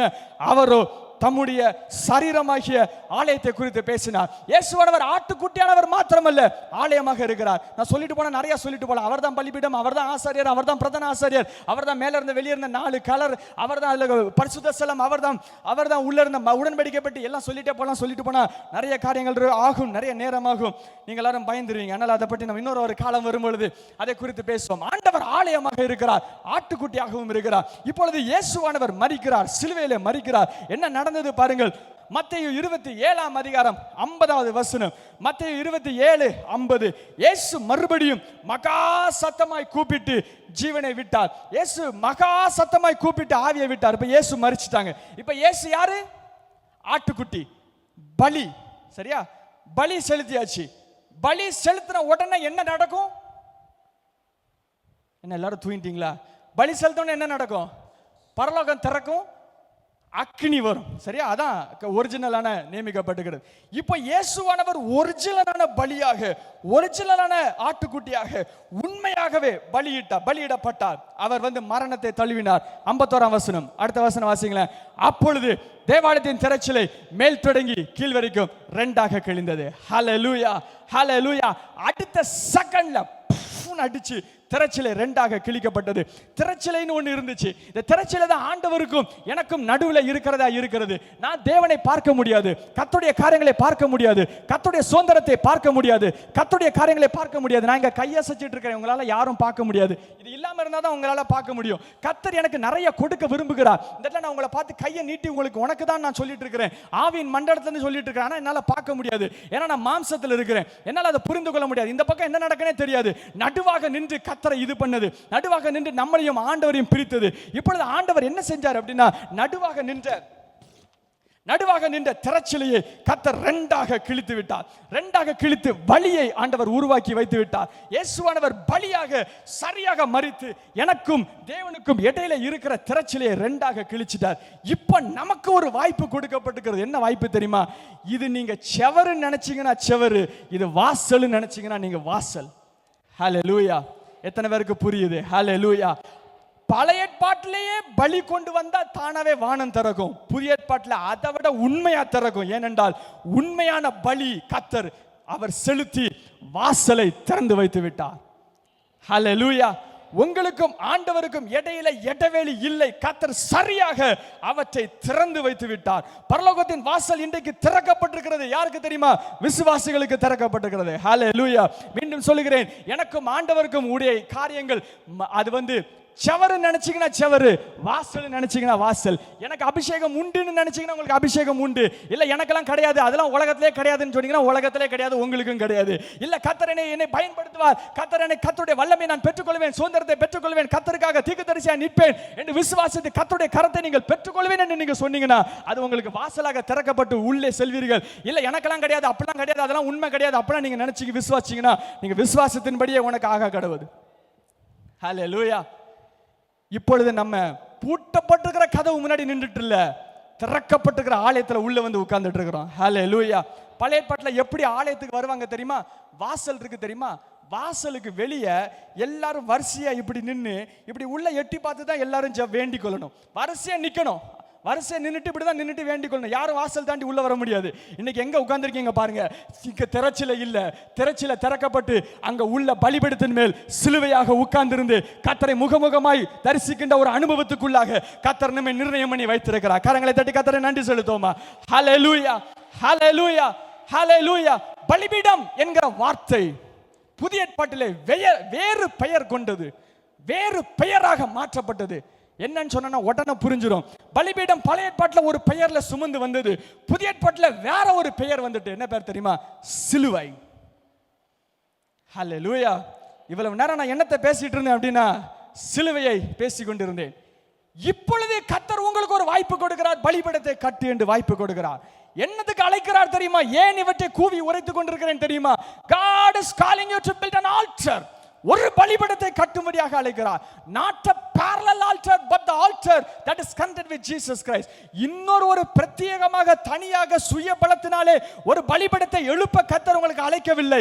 கிறிஸ்து என்கிற பலிக்கு மேல, பலிபீடத்தின் மேல பலியை வைக்க கர்த்தர் அழைக்கிறார். குணத்தை நான் சொல்றது புரிஞ்சுறேன். ஹல்லேலூயா. அதுக்கு முன்னாடி தான் நான் உங்களுக்கு சொல்ல விரும்புறேன். God is not calling you to build a parallel altar. இன்னொரு பலிபீடத்தை கட்டி முதல்ல இருந்து செங்கலை வச்சு கட்டி ஆட்டை தூக்கி மேல வச்சு மாட்டை தூக்கி மேல வச்சு வெட்டிட்டு உட்கார்ந்துன்னு கர்த்தர் அழைக்கல. இயேசு பலி செலுத்தி கதவை திறந்துட்டாரு, மேல ஏறி உள்ள போன்னு சொல்ல அழைக்கிறார். எத்தனை பேர் நான் சொல்றது புரியுது? என்ன அழைக்கிறார் தெரியுமா? ஒரு பலியை அழைக்கிறார். 2 வசனங்கள் சொல்கிறேன், வேகமாக உங்களுக்கு புரிந்துவிடும். கலாத்தியர் 2ஆம் அதிகாரத்துக்கு வாருங்கள். கலாத்தியர் 2ஆம் அதிகாரத்திலே கர்த்தர் இந்த நாளிலே கிறிஸ்தவர்களை பார்த்து அறைகூவலாக இந்த கடைசி காலங்களிலே ஒரு பலியை செலுத்தும்படியாக கர்த்தர் உங்களை அழைக்கிறார். பலி ஆயத்தப்பட்டிருக்கிறது. பலிக்கு மேல் இருக்கிற பலிபீடம் ஆயத்தப்பட்டு அவைகள் நிறைவேற்றப்பட்டு 2000 ஆண்டுகள் ஆகிவிட்டது. பரலோகத்தின் கதவுகள் திறந்து 2000 ஆண்டுகள் ஆகிவிட்டது. ஆனால் இன்னும் பூட்டப்பட்டிருக்கிறது என்று நம்பி பூட்டின கதவுக்கு முன்பதாக இருப்பது போல் இருந்து கொண்டிருக்கிறோம். ஆனால் சபையை கேளு, உனக்கு முன்பதாக இருக்கிற கதவு பூட்டப்பட்டல்ல, திறக்கப்பட்டிருக்கிறது. ஹல்லேலூயா. அது திறந்து 2000 ஆண்டுகள் ஆகிவிட்டது. ஆனால் இன்னும் பழைய முறைமையின்படி பூட்டப்பட்டிருக்கிறது என்று சொல்லி காத்து கொண்டிருக்கிறவளா இருந்து கொண்டிருக்கிறோம். God is asking for a sacrifice so that the fire can come upon your life. கர்த்தர் ஒரு பலியை உங்களிடத்தில் எதிர்பார்க்கிறார். ஒரு பலியை உங்களிடத்தில் எதிர்பார்க்கிறார். எளிதான ஒரு பலியை தான் எதிர்பார்க்கிறார். அந்த காலத்துல காசு கொடுத்து ஆடு கொண்டு வரணும். இந்த காலத்துல எளிதான ஒரு பலியை எதிர்பார்த்திருக்கிறார். இந்த பலியை மட்டும் கொண்டு வந்தீங்கன்னா வானம் திறக்கப்படுகிறது உறுதி, அக்கினி வருகிறது உறுதி. ஹல்லேலூயா. பழைய ஏற்பாட்டுல எந்த இடத்திலும் பலிபீடம் கட்டி கர்த்தர் பதில் கொடுக்கலன்னு எழுதப்படவே இல்லை. அது எவனா இருந்தாலும் சரி, ஆபேலா இருந்தாலும் சரி, காயினா இருந்தாலும் சரி, எவனா இருந்தாலும் சரி, பலி கட்டினா மேல அசைஞ்சு ஆகும். ஹல்லேலூயா.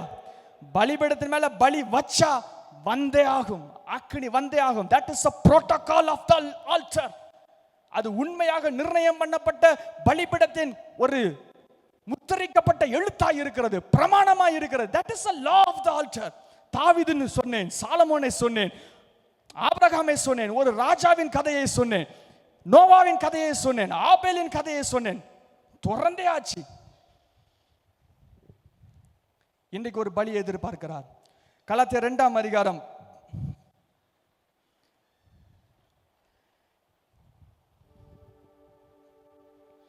கலாத்தியர் 2ஆம் அதிகாரம் 19வது வசனத்திலிருந்து நான் வாசிக்கிறேன். கலாத்தியர் 2:19. தேவனுக்கென்று பிழைக்கும்படி நான் நியாயப்பிரமாணத்தினால் நியாயப்பிரமாணத்துக்கு மரித்தேனே. 20வது வசனம் எல்லாரும் வாசிப்போமா? கிறிஸ்துவுடனே கூட சிலுவையிலே அறையப்பட்டேன், ஆயினும் பிழைத்திருக்கிறேன். இனி நான் அல்ல, கிறிஸ்துவே எனக்குள் பிழைத்திருக்கிறார். நான் இப்பொழுது மாம்சத்தில் பிழைத்திருக்கிறதோ என்னில் அன்பு கூர்ந்து எனக்காக தம்மை தாமே ஒப்பு கொடுத்த தேவனுடைய குமாரனை பற்றும் விசுவாசத்தினாலே பிழைத்திருக்கிறேன். This is a basic verse of Christianity. கிறிஸ்தவத்தினுடைய ஆரம்ப வார்த்தை இந்த வார்த்தை. கலாத்தியர் 2:20 கிறிஸ்தவத்தின் ஆரம்ப நிலை. என்ன ஆரம்ப நிலை? ஒரு பலி இருக்கிறது. அந்த பலி இயேசுவின் பலி. அது சிலுவை. சிலுவையில இயேசு மரித்து அவர் கதவை திறந்து அவர் புதிதான ஒரு வழியை உருவாக்கி வைத்து விட்டார். எபிரேயர் 10 எழுதப்பட்டிருக்கிறது, மாம்சத்தின் திரை வழியாய் திரையை கிழித்து புதிதான மார்க்கத்தை கர்த்தர் உருவாக்கி வைத்திருக்கிறார். இப்பொழுது நம்மளை அழைக்கிறார். நம்மளை என்ன பண்ணணும்னா, நான் என்ன பண்ணணும்னா, இந்த ஆல்டர்ல நான் மேலே ஏறி விழணும். யாரு உள்ள விழணும்னா நான் அப்படிங்கிறது உள்ள வந்து விழணும். இன்னைக்கு ஆட்டுக்குட்டி கொண்டு வரணும் அவசியம் இல்லை, மாடு கொண்டு வரணும் அவசியம் இல்லை. இந்த வச்சிட்டு அலைஞ்சிக்கிட்டு இருக்கிறீங்களே, கையில பிடிச்சிக்கிட்டு ஒரு மூளையை பிடிச்சிட்டு தூக்கிட்டு அலைஞ்சிட்டு இருக்கிறீங்களே, ஒரு மாம்சத்தை தூக்கிட்டு அலைஞ்சிட்டு இருக்கிறீங்களே, இது மாம்சத்தை தூக்கிட்டு அலைறதுக்கு இல்ல, பலிபீடத்துல வைக்கிறதுக்காக கொடுக்கப்பட்டிருக்கிறது. ஹல்லேலூயா. சிலுவை என்பது உங்களுக்கு வெளியே தொங்குகிற அனுபவம் இல்ல. சிலுவை என்பது உங்களுடைய செயின்ல தொங்குற அனுபவம் இல்ல. சிலுவை என்பது உள்ளே எழும்புகிற அனுபவம். ஹல்லேலூயா. இனி நான் அல்ல, இயேசு வாழுகிறார். எப்படி உருவாகிறது பாருங்க, எப்படி உருவாகுது பாருங்க. 20வது வசனம், கிறிஸ்துவுடனே கூட சிலுவையிலே அறையப்பட்டேன். எல்லாரும் சொல்லுங்களேன், கிறிஸ்துவுடனே கூட சிலுவையிலே அறையப்பட்டேன். சிலுவை இருக்குது, இயேசுவின் ரத்தம் இருக்கிறது. ஒண்ணு மட்டும் மீதி, நான் அப்படிங்கறத அங்க வைக்கணும். காளைகளை சந்து சந்தாக வைப்பார்கள், சந்து சந்தா நான் அப்படிங்கறத அங்க வைக்கணும். என்னதெல்லாம் வைக்கணும்னு கலாத்தியர் 5ஆம் அதிகாரத்தில் எழுதப்பட்டிருக்கிறது. கலாத்தியர் 5ஆம் அதிகாரம் 24ஆம் வசனம். எதை வைக்க வேண்டும்? கலாத்தியர் 5ஆம் அதிகாரம் 24ஆம் வசனம். கிறிஸ்துவினுடையவர்கள். வாசிங்க, எல்லாரும் வாசிங்க. எல்லா வசனத்தையும் வாசிக்கணும்னா ரொம்ப நல்ல விஷயம் தான். வசனம் சொன்னோன்னா சத்தம் போட்டு வாசிடணும். சொல்லி சொல்லி வாசிக்காம நீங்களே வாசிருங்க சத்தமா. வசனங்கிறது வாயில யோசிக்கிறத விட வாயில வரும்பொழுது வல்லமையா இருக்கும். வாசியுங்கள். கலாத்தியர் 5ஆம் அதிகாரம் 24ஆம் வசனம். வாசிங்களேன். கிறிஸ்துவினுடையவர்கள் தங்கள் மாம்சத்தையும் அதன் ஆசை இச்சைகளையும் சிலுவையிலே அறைந்திருக்கிறார்கள். சிலுவையிலே அறைந்திருக்கிறார்கள். நாம் ஆவிலே பிழைத்திருந்தால் ஆவிக்கேற்றபடி நடக்கவும் கடவும். கிறிஸ்துவுடையவர்கள் ஆசையும் ஆசை இச்சையையும் சிலுவையிலே அறைந்திருக்கிறார்கள். அது என்ன அனுபவம்? ரோமர் 6ஆம் அதிகாரத்தில் எழுதப்பட்டிருக்கிறது. ரோமர் 6ஆம் அதிகாரத்திலே இந்த அனுபவத்தினுடைய முழுமையினுடைய நிறைவு எழுதப்பட்டிருக்கிறது. மேலோட்டமாக சொல்லுகிறேன், வீட்டில் போய் நீங்கள் வாசியுங்கள். ரோமர் 6ஆம் அதிகாரம் 4ஆம் வசனம். ஒரு அனுபவம் போல உங்க அனுபவம் மாறணும்னா என்னன்னு சொல்லி ஆரம்பிக்கப்பட்டிருக்கிறது. ஒரு அனுபவத்தை சொல்லுகிறது பாருங்க. ரோமர் 6ஆம் அதிகாரம் 4ஆம் வசனம். மேலும் பிதாவின் மகிமையினாலே கிறிஸ்து மரித்தெழுந்து எழுப்பப்பட்டது போல நாமும் புதிதான ஜீவனுள்ளாய் நடந்து கொள்ளும்படிக்கு. வெயிட், என்ன எழுதப்பட்டிருக்குது பாருங்க. இயேசு பிதாவின் மகிமையினாலே மரித்தெழுந்து எழுப்பப்பட்டது போல. 2000 வருஷத்துக்கு முன்னாடி இயேசு உயிர்த்தெழுந்தா நமக்கு தெரியும். இயேசு மரித்தெழுந்து எழுப்பப்பட்டது போல நானும் மரித்தெழுந்து எழுப்பப்படணும்னா என்ன பண்ணணும்னு சீக்ரெட் எழுதப்பட்டிருக்கிறது, ரகசியம் எழுதப்பட்டிருக்கிறது. என்ன ரகசியம்? வாசிங்களேன். அவருடைய மரணத்துக்குள்ளாக்கும் ஞானஸ்நானத்தினாலே கிறிஸ்துவுடனே கூட அடக்கம் பண்ணப்பட்டோம். ஹல்லேலூயா, ஹல்லேலூயா. ஒன்னு சொல்றேன், என்ன கவனிங்க, எல்லாரும் கவனிங்க. நிறைய நான் பேசிட்டே இருக்கிறேன், அதனால கொஞ்சம் அப்படி திணறீங்கன்னு நினைக்கிறேன். ஒரு வார்த்தை என்ன சொல்லுகிறேன், நான் என்ன சொல்ல வருகிறேன்னு சொல்லுகிறேன். உங்களுக்கு பூமியில தெரிய வேண்டியது ஒன்னே ஒண்ணு, என்ன தெரியுமா? சிலுவையில எப்படி மாம்சத்தை அறையணும், அது ஒண்ணுதான் தெரியணும். மாம்சத்தை அறையணும்னா என்ன அர்த்தம்? கிறிஸ்துவுடனே கூட சிலுவையில் அடிக்கப்பட்டிருக்கிறேன்.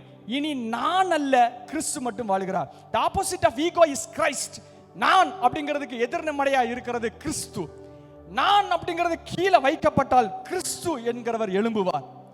நான் அப்படின்னா என்னெல்லாம் இருக்குது? உங்க பெயர், உங்கள் பதவி, உங்கள் ஆசை, உங்கள் எதிர்கால திட்டங்கள் எல்லாம் நான் அப்படின்னு போட்டு என்னெல்லாம் வச்சிருக்கிறீங்களோ அதெல்லாம். அப்படின்னா என்ன இடம், அந்த இடத்த காண்பிக்கிறேன். அதை மட்டும் இங்க வச்சிட்டீங்க அப்படின்னா நம்ம வைக்க விட மாட்டோம். நீங்க ஜெபமே என்ன இருக்கு தெரியுமா?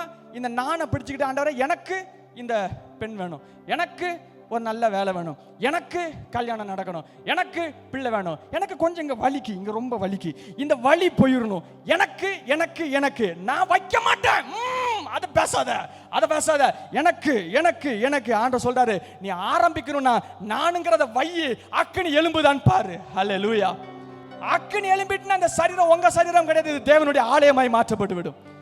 வெளியே தோல் இருக்கும், உள்ள மகிமை இருக்கும். வெளியே மனுஷன் மாதிரி இருப்பான், உள்ள அக்கினி இருக்கும். உள்ள ஆண்டவர் வசிப்பார், உள்ள கிறிஸ்து வாசம் பண்ணுகிறார். ஹல்லேலூயா, ஹல்லேலூயா. நான் சொல்கிறேன், எத்தனை பேருக்கு புரியுது? நான்கிறத வைக்கணும். இப்ப அந்த வசனத்தை வாசிங்க. இயேசு போல உயிர்த்தெழுந்த வல்லமையில வரணும்னா அவருடைய மரணத்துக்குள்ளாக்கும் ஞானஸ்நானத்தினாலே கிறிஸ்துவுடனே கூட அடக்கம் பண்ணப்பட்டோம். 5ஆம் வசனம். ஆதலால் அவருடைய மரணத்தின் சாயலில் நாம் இணைக்கப்பட்டால் உயிர்த்தெழுதலின் சாயலில் இணைக்கப்பட்டிருப்போம். எப்படி? கண்டிப்பா கண்டிப்பா மரணத்தின் சாயலில் இணைக்கப்பட்டால் கண்டிப்பா உயிர்த்தெழுதலின் சாயலில் இணைக்கப்பட்டிருப்போம். 6ஆம் வசனம், இனி நான் பாவத்துக்கு ஊழியம் செய்யாதபடி பாவ சரீரம் ஒளிந்து போகும் பொருட்டாக நம்முடைய பழைய மனுஷன் அவரோட கூட சிலுவையிலே அறையப்பட்டது என்று அறிந்திருக்கிறோம். யார் அறையப்பட்டிருக்காங்களா? பழைய மனுஷன். யார பழைய மனுஷன் ஆண்டவர் கூடுறாரு தெரியுமா? நானும் சொல்லி தூக்கிட்டு அழிறீங்க பத்தியில, அதுக்கு ஆண்டவர் கொடுக்குற பேர் பழைய மனுஷன். எனக்கு இது வேணாம் ஆண்டவரே, இப்படி வேணாம் ஆண்டவர், இப்படி கேட்டு அழிஞ்சிட்டு இருக்கீங்கல்ல. இப்போ the current you is called by Bible as an old man. பழைய மனுஷன். நீங்க நானும் சொல்லி தூக்கிட்டு அழிஞ்சிட்டு இருக்கீங்க. எனக்கு 46 வயசு, எனக்கு 20 வயசு, எனக்கு 30 வயசு, நான் நல்லா ட்ரெஸ் பண்ணிக்கிறேன், நல்லா இருக்கிறேன், நான் இப்படி சொல்லிட்டு இருக்கிறீங்களே. இதுக்கு ஆண்டவர் கொடுக்கிற டெஃபினிஷன் என்ன தெரியுமா? பழைய மனிதன். பழைய மனிதன். பழைய மனுஷனை தூக்கிட்டு போவாத ஒண்ணு நடக்காது. ஒண்ணு செய்யி, வை, புதிய மனுஷன் வரும். ஹல்லேலூயா. ஒருவன் கிறிஸ்துவுக்குள் இருந்தால் பழையவைகள் எல்லாம். ஹல்லேலூயா. புரியுதா இப்போ? ஹல்லேலூயா. நீங்க புரியுறது ஒண்ணுதான் புரியணும். அப்பனா என்ன அர்த்தம்? என்ன அர்த்தம் சொல்லி முடிச்சிரு. ரோமர் 8ஆம் அதிகாரத்துக்கு வாங்க. ரோமர் 8ஆம் அதிகாரம். ஒன்னு செய்யணும், அதை தான் நம்ம செய்ய போறோம். What is the secret of the altar? The mystery of the altar, the power of the altar, the fire of the altar, the core of the altar. பலிபீடம் தான் கிறிஸ்தவ வாழ்க்கையின் அடி ஆழமா இருக்கிறது. இப்படி சொல்லுகிறேன், உங்களுடைய வாழ்க்கை ஆல்டர், பலிபீடத்தின் எல்கைகளை தாண்டி உங்களுடைய வாழ்க்கை இருப்பதற்கு வாய்ப்பில்லை. மீண்டும் சொல்லுகிறேன், உங்களுடைய வாழ்க்கை பலிபீடத்தின் எல்கைகளை தாண்டி அமைவதற்கு வாய்ப்பே இல்லை. பலிபீடத்தின் எல்கைகளுக்கு உள்ளாக தான் உங்களுடைய வாழ்க்கை அமைவதற்கு வாய்ப்பு உண்டு. ரோமர் 8ஆம் அதிகாரம் 4ஆம் வசனம், மாம்சத்தின்படி நடவாமல் ஆவியின்படி நடக்கிறவனுக்கு நியாயப்பிரமாணத்தின் நீதி நிறைவேறுகிறது. 5ஆம் வசனம், மாம்சத்தின்படி நடக்கிறவர்கள், மாம்சத்தின்படி நடக்கணும் உங்க பேர் போட்டு நீங்க, என் ஆசை, என் எதிர்காலம், என் பழசு, என் பாஸ்ட், என் பிரசன்ட், என் future, my story, my character, my personality, who am I, எல்லாம் எனக்கு நடந்தது, என்னுடைய அனுபவங்கள், எனக்கு வேண்டிய அனுபவங்கள், என்னுடைய பண தேவைகள் எல்லாம் நான், என்னெல்லாம் நீங்க வச்சிருக்கீங்களா அதான் நான். அதுக்கு பேர் மாம்சம். 5ஆம் வசனத்தை வாசிங்கள். மாம்சத்தின்படி நடக்கிறவர்கள் மாம்சக்குரியவைகளை சிந்திக்கிறார்கள், ஆனால் ஆவியின்படி நடக்கிறவர்கள் ஆவிக்குரியவைகளை சிந்திக்கிறார்கள். 6ஆம் வசனம், மாம்ச சிந்தை மரணம், ஆவி சிந்தை ஜீவன். மாம்ச சிந்தை தேவனுக்கு விரோதமான பகை. அதுக்கப்புறம் ஆவியின் சிந்தை வேறு விதமா எழுதப்பட்டிருக்கிறது. 2 சிந்தை இருக்குது. ஒரு சிந்தை என்னன்னா மாம்ச சிந்தை, இன்னொரு சிந்தை எங்கன்னா ஆவியின் சிந்தை. இப்ப நான் உங்கள்கிட்ட கேட்கிறேன், மாம்ச சிந்தை நீங்க யோசிக்கிறது. இப்ப நீங்க யோசிக்கிறது எங்க இருந்து யோசிப்பீங்க? மூளையில இருந்து யோசிப்பீங்க. சோ மாம்ச சிந்தை இங்க இருந்து வருது. ஆவியின் சிந்தை எங்க இருந்து வருது? உங்கள்கிட்ட 2 மூளை இருக்கு தெரியுமா? உங்கள்கிட்ட ஒரு மூளை இருக்கு, அந்த மூளையில இங்க இருந்து யோசிக்கீங்க. இன்னொரு மூலையில இருந்து தான், இன்னொரு மூளைனா பிரெயின், இன்னொரு பிரெயின்ல இருந்து தான் ஆவியின் சிந்தனை வரும்னு வச்சுக்கோங்க. இன்னொரு பிரெயின் எங்க? இன்னொரு பிரெயின் இருக்கா? ஒண்ணுதான் வச்சுட்டு அதுலயே பாடுபடுறது பயங்கரமா இருக்குது, அந்த பாடே தாங்க முடியல, இன்னொரு மூளை வேறையா அப்படின்னு நம்ம யோசிச்சுட்டு இருப்போம். இந்த இடத்துல மாம்ச சிந்தை இங்க இருந்து நீங்க யோசிச்சுட்டு இருக்கிறீங்க, இந்த இடத்துல இருந்து யோசிச்சுட்டு இருக்கிறீங்க. இப்ப ஆண்டவர் சொல்றாங்க, மாம்ச சிந்தை மரணம், மாம்ச சிந்தை தேவனுக்கு விரோதமான பகை. இங்க நீ யோசிக்கிறது ஒர்க் அவுட்டே ஆகாது. அவனை பிரெயின்ல யோசிக்கிறது ஒர்க் அவுட் ஆகாது. It is not by thinking. யோசிக்கிறதுனால ராஜ்யத்தை கொண்டு வர முடியாது, யோசிக்கிறதுனால வாழ்க்கை நல்லாகாது, யோசிக்கிறதுனால எதிர்காலம் கிடைக்காது, மனசுல போட்டு புலம்புறதுனால எதிர்காலம் வராது. It is not by your thinking. அது மரணம், மரண சிந்தை, மாம்ச சிந்தை மரணம். மூளையை தூக்கி ஆல்டர்ல வையுங்கிறதா நமக்கு கொடுக்கப்பட்டிருக்கிற முதல் பரிமாணம், முதல் படி. ஹல்லேலூயா, ஹல்லேலூயா. நான் சொல்றேன், எத்தனை பேருக்கு புரியுது? ஹல்லேலூயா. இத இங்க வைக்கணும். நான் அப்படிங்கிறது சிலுவையில் அடியப்பட்டன என்ன அர்த்தம்னா, என் மூளையை தூக்கி இங்க வைக்கணும் அர்த்தம்.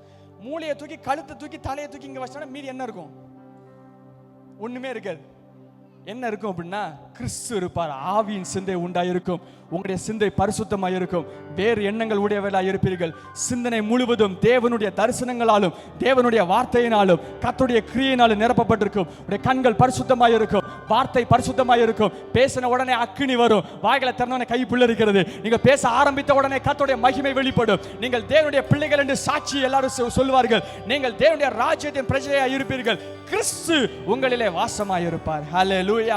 கிறிஸ்து வாசமாய் இருப்பார். அதான் அடுத்த வசனங்களை சொல்லப்பட்டிருக்கிறது பாருங்க. 9வது வசனம், தேவனுடைய ஆவி உங்களில் வாசமாய் இருந்தால் நீங்கள் மாம்சத்துக்கு உட்பட்டவர்களாய் இராமல் ஆவிக்குட்பட்டவர்களாய் இருப்பீர்கள். ஆவி வாசமாய் இருந்தால் ஆண்டவர் உங்க கூட வாசம் பண்ணுவார், பார்த்துட்டு போக மாட்டார். நம்ம ஜெபமே தாறுமாறா இருக்கும். நம்ம ஜெபம் என்னதான் இருக்கும்னா, ஆண்டவரே எப்படியாவது உங்களை முகமுகமா ஒரு தடவையும் பார்க்கணும். எத்தனை பேர் எல்லாம் ஜெபம் பண்ணிருக்கீங்கன்னு கேட்டா எல்லாரும் கை தூக்குவீங்க. எப்படியாவது ஒரு தடவை உங்களை பார்த்துடணும், முகமுகமா பார்க்கணும். எல்லாரும் ஜெபம் பண்ணிருக்கோம்ல. It is not about visitation, it is about habitation. நான் உங்களை பார்த்துட்டு போவேன். இப்ப இன்னைக்கு வந்தேன், இன்னைக்கு நைட்டோட போயிருவேன், அதுக்கப்புறம் வரவே மாட்டேன், அட்ரஸே இருக்காது. பார்த்துட்டு போகிறவர் ஆண்டவர் இல்ல, கூட இருந்து வாழுகிறவர் ஆண்டவர். Hallelujah. It is not about visitation. பார்த்துட்டு போகிறது இல்ல, வீடு கட்டி வாழ ஆரம்பிச்சிட்டு இருக்கிறாரு. ஹல்லேலூயா. உங்க கூடயே இருந்து வாழ ஆரம்பிக்கிறார். இப்ப அந்த வசனத்தை வாசிங்க. தேவனுடைய ஆவி உங்களை பார்த்துட்டு போகிறவர் அல்ல, வாசமாய் இருந்தால். எவ்வளவு நேரம்? 24 மணி நேரம், 7 நாட்கள். எத்தனை வருஷம்? 5 வருஷம் 10 வருஷம் டீல் கிடையாது. நித்திய காலமாய் உள்ளே வாசம் பண்ணுவார் என்று எழுதப்பட்டிருக்கிறது. ஹல்லேலூயா. இருந்தால் ஆவிக்குட்பட்டவர்களாய் இருப்பீர்கள். கிறிஸ்து ஆவி இல்லாதவன் அவருடையவன் அல்ல. 10ஆம் வசனம் எல்லாரும் வாசிங்களேன். கிறிஸ்து உங்களில் இருந்தால் சரீரமானது பாவத்து நிமித்தம் மரித்ததாயும் நீதி நிமித்தம் ஜீவனுள்ளதாயும் இருக்கும். இயேசு மட்டும் உள்ள இருந்தாருன்னா, அக்கினி மட்டும் உள்ள இருந்தாருன்னா, ஆட்டோமேட்டிக்கா கெட்ட சிந்தனை, பாவ சிந்தனை, அசுத்த சிந்தனை, பிசாசு சிந்தனை, பிசாசு போராட்டம், ஆச்சு பூச்சின்னு எதுவுமே நடக்காது. ஏனென்றால் ஆண்டவர் எனக்குள்ளே வாசம் பண்ணுகிறவராய் இருக்கிறார், வாசம் பண்ணுகிறவராய் இருக்கிறார். 11ஆம் வசனம். கிறிஸ்துவை மரித்தோலிருந்து எழுப்பினவருடைய ஆவி உங்களில் வாசமாய் இருந்தால்.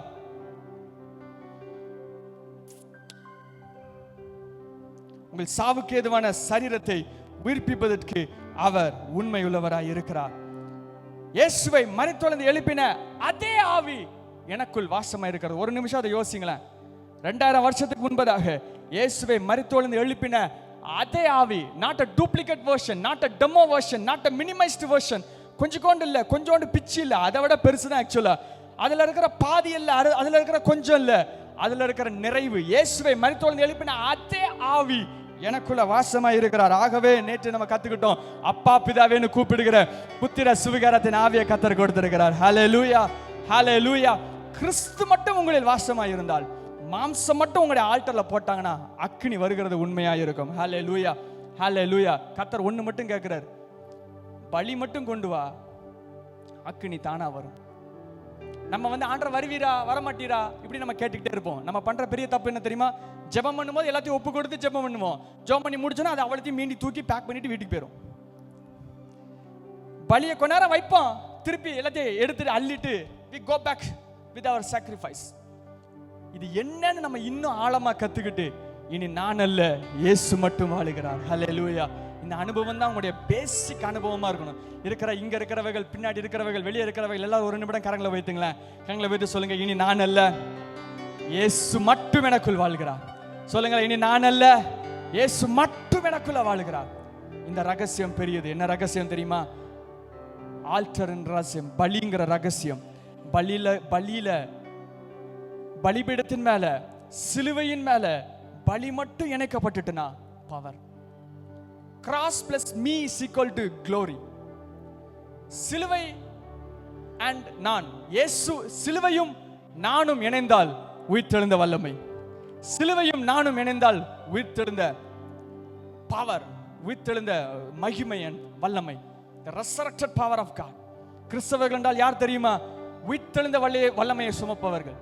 சும்மா சாக்லேட் கவரை தூக்கிட்டு சுமக்கிறவர்கள் அல்ல, உயிர்த்தெழுந்த வல்லமையை சுமப்பவர்கள். ஹல்லேலூயா. உயிர்த்தெழுந்த வல்லமை என்னன்னு தெரியுமா? உயிர்த்தெழுந்த வல்லமை என்னன்னு தெரியுமா? என்னெல்லாம் செத்து கிடக்க தானாவே உயிர்ப்பிக்கப்படும். அதான் உயிர்த்தெழுந்த வல்லமை. ஹல்லேலூயா. மரணத்துக்கு அப்புறம் ஒரு நொடியில இருக்கிற ஒரு power has been given to the Christians. மரணத்தை தாண்டி, மரணம்ங்கிற எல்கையை தாண்டி அடுத்த இடத்துல இருக்கிற வல்லமைக்கு பேர் உயிர்த்தெழுந்த வல்லமை. அந்த வல்லமை எழும்பி இன்னைக்கு பூமியில வாழ்ந்து கொண்டிருக்கிற என்னுடைய இருதயத்தில் கொடுக்கப்பட்டிருக்கிறது. எவ்வளவு பெரிய பாக்கியசாலிகளா நாம் இருந்து கொண்டிருக்கிறோம். ஹல்லேலூயா. இவ்வளவு பெரிய பாக்கியத்தை வைத்து கோழையாக இருக்கிறோம்னா நம்மகிட்ட தான் கத்துக்கணும். இவ்வளவு பெரிய வல்லமையை, கதவை திறந்து வைத்து கதவை திறக்க தெரியாம உட்கார்ற குருடன் யாருன்னா நம்மளா தான் இருக்கும். இன்னைக்கு கர்த்தர் சொல்லுகிறார், உங்களுடைய கதவுகள் திறக்கப்பட போகிறது, பலி வைக்கப்பட போகிறது, அக்கினி வர போகிறது, கர்த்தருடைய மகிமை எழுப்பப்பட போகிறது. உங்களுடைய குடும்பம் இந்த நாளிலிருந்து இருந்த வண்ணமா இருக்க போவதே இல்லை. கர்த்தருடைய உயிர்த்தெழுந்த சாயலை தரித்து கொண்டே இருக்க போகிறீர்கள். ஹல்லேலூயா. அநேக ஏறண்டே இருக்கிறீர்கள். ஆண்டவர் எப்பொழுது பதில் தருவீர், எப்பொழுது பதில் கேட்டுங்க. நான் சொல்றேன், பதிலே கிடைக்காது. ஜெபத்தை மாத்து. Not most of your prayers are meant to be changed. Change your prayer. கேட்கிற ஜெபத்துக்கு பதில் கிடைக்கலையா? ஜெபத்தை மாத்து. என்ன ஜெபம்? பலி செலுத்து. ஒரு ஜெபத்தை சொல்லி தரேன். இந்த சூழ்நிலையிலும் பலியா கொடுத்து உம்மட்ட ஒப்பு கொடுங்கன்னு சொல்லுங்க. அடுத்த நாளே அக்கினி வெளிப்படும். ஆண்டவர் வெளிப்படுவார். ஏனென்றால் வேதாகமம் முழுவதும் எழுதப்பட்டிருக்கிறது. பலி இருந்தா அக்கினி வரும், பலி இருந்தா அக்கினி வரும், பலி இருந்தா அக்கினி வரும். that is a formula, that is a law. அது சட்டம், அது மாற்றப்படுகிற பிரமாணம் கிடையாது, மாற்றப்பட வாய்ப்பே கிடையாது. பலி என்று நினைச்சா அக்கினி வந்தே ஆகும். இப்பொழுது சிலுவையிலே திறக்கப்பட்டு கதவு திறக்கப்பட்டிருக்கிறதால் மிகவும் அது வருகிறதுக்கான வாய்ப்புகள் இருக்கிறது. ஒண்ணே ஒன்று மட்டும் தான் கர்த்தர் எதிர்பார்க்கிறார், என்னுடைய பலியை எதிர்பார்க்கிறார். நான்கிறதை அர்ப்பணிக்க எதிர்பார்க்கிறார், நான் என்பதை கொடுப்பதற்கு எதிர்பார்க்கிறார், நான் என்பதை முழுவதுமாக கொடுப்பதற்கு எதிர்பார்க்கிறார். ஆண்டவரே, என்னுடைய ஆசை அல்ல, என்னுடைய சிந்தனை அல்ல, என்னுடைய பார்வை அல்ல, என்னுடைய வார்த்தை அல்ல, என்னுடைய எதிர்காலம் அல்ல, என்னுடைய திட்டம் அல்ல, என்னுடைய சூழ்நிலைகள் அல்ல, என்னுடைய பிரச்சனைகள் அல்ல, இந்த பிரச்சனை மாறும்னு சொல்றது என்னுடைய ஜெபம் அல்ல, இந்த சூழ்நிலையை மாற்றும் சொல்கிறது என்னுடைய ஜெபம் அல்ல. ஆண்டவரே, என்னை ஒப்புக் கொடுக்கிறேன், இந்த சூழ்நிலையும் என்னை ஒப்புக் கொடுக்கிறேன். முள் எனக்கு கொடுக்கப்பட்டிருக்கிறது, ஆனாலும் கிருபையிலே நான் நின்று கொண்டிருக்கிறேன். எனக்கு பயங்கரமான காரியம் இருக்கிறது, ஆனாலும் நான் ஒப்புக் கொடுத்து கிருபையிலே நின்று கொண்டிருக்கிறேன். அக்கினியை தாரும், அக்கினியை தாரும், அக்கினியை தாரும், கதவை திறந்தருளும், என்னை மாற்றும், உடைய ராஜ்யத்தின் பிரஜையை என்னை மாற்றும் என்று துடிக்கிற ஒரு சந்ததியை கர்த்தர் தேடி இந்த இடத்துல வந்திருக்கிறார். ஹல்லேலூயா. இருக்கிற இடத்துல நாம் அனைவரும் எழுந்து நிற்போமா? எழுந்து நின்று கர்த்தருடைய சமூகத்திலே கர்த்தருக்கு சுகந்த வாசனையான பலியாய் கர்த்தர் இந்த நாளிலே நம்மை அர்ப்பணிக்கும்படியாக கர்த்தர் நம்மை கேட்கிறார்.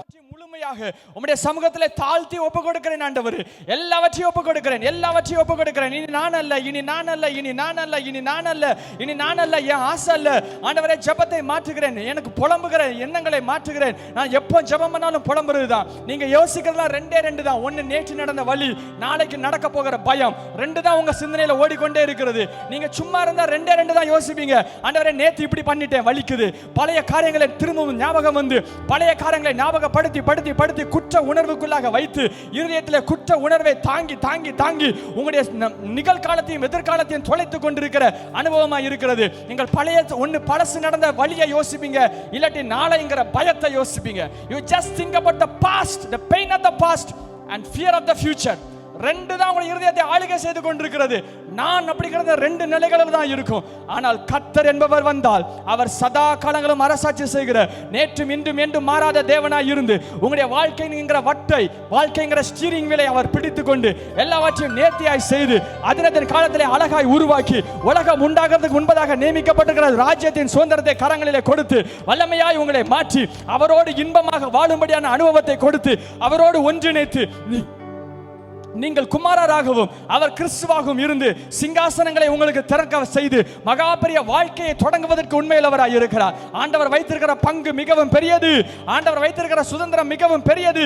ஆண்டவர் உங்களை தன்னுடைய சொந்த பிள்ளையாக தேர்ந்தெடுத்திருக்கிறார். சொந்த சம்பந்தாக அவர் எடுத்து வைத்திருக்கிறார். சொந்த ஜனமாக எடுத்து வைத்திருக்கிறார். இதை போல பாக்கியமுள்ள ஜனம் எதுவும் இல்லை.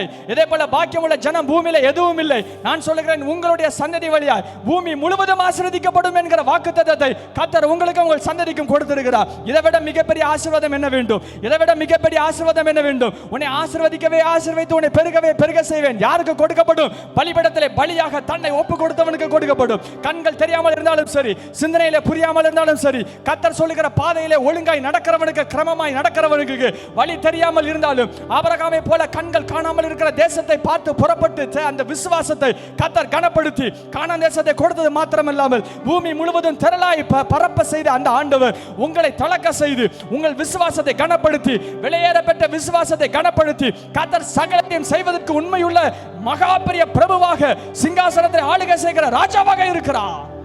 இரு கரங்களையும் வானத்துக்கு நேராக உயர்த்தி ஆண்டவரை எல்லாவற்றையும் தாழ்த்தி ஒப்பு கொடுக்கிறேன் என்கிற ஜெபத்தை ஏறெடுப்போமா? எல்லாரும் ஏறெடுப்போம், எல்லாரும் ஏறெடுப்போம், எல்லாரும் ஏறெடுப்போம். கரங்களை உயர்த்துவது ஒப்பு கொடுக்கிறதுக்கு அடையாளம் மாத்திரம் தான். அன்னைக்கு ஆட்டுக்குட்டியை ஒப்பு கொடுத்தா இன்னைக்கு கரத்தை மாத்திரம் தான் உயர்த்துறோம், அவ்வளவுதான். கரத்தை உயர்த்துறதுக்கு ஒரு தாழ்மை வேணும். கரத்தை உயர்த்தி ஒப்பு கொடுக்கிறதுக்கு ஒரு மிகப்பெரிய தாழ்மை வேண்டும்.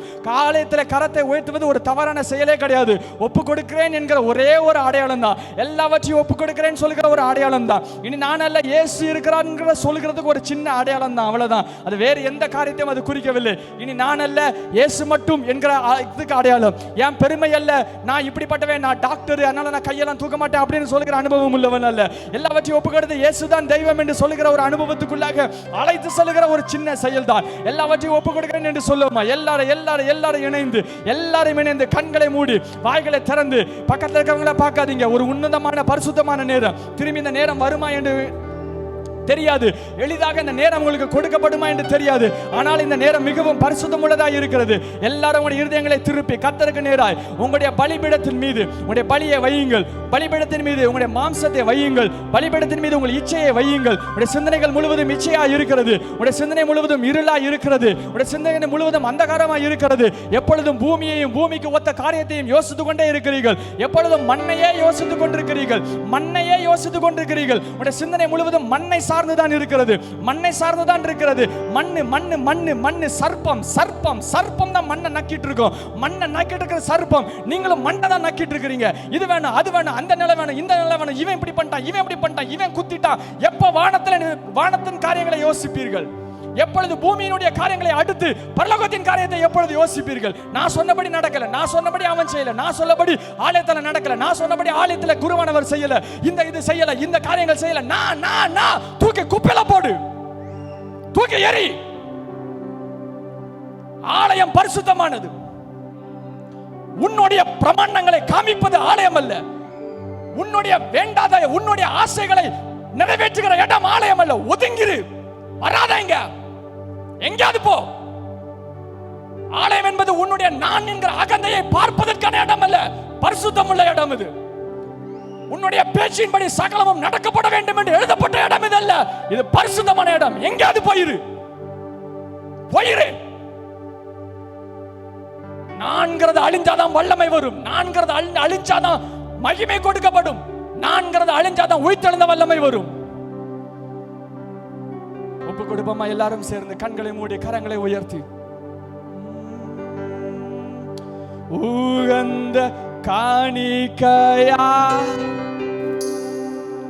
ஒப்பு கொடுத்தேனையா, உகந்த காணிக்கையா ஒப்பு கொடுத்தேனையா, சுகந்த வாசனையா முகர்ந்து மகிழுமையா, சுகந்த வாசனையா முகர்ந்து மகிழுமையா, கண்களை தூய்மையாக்கும்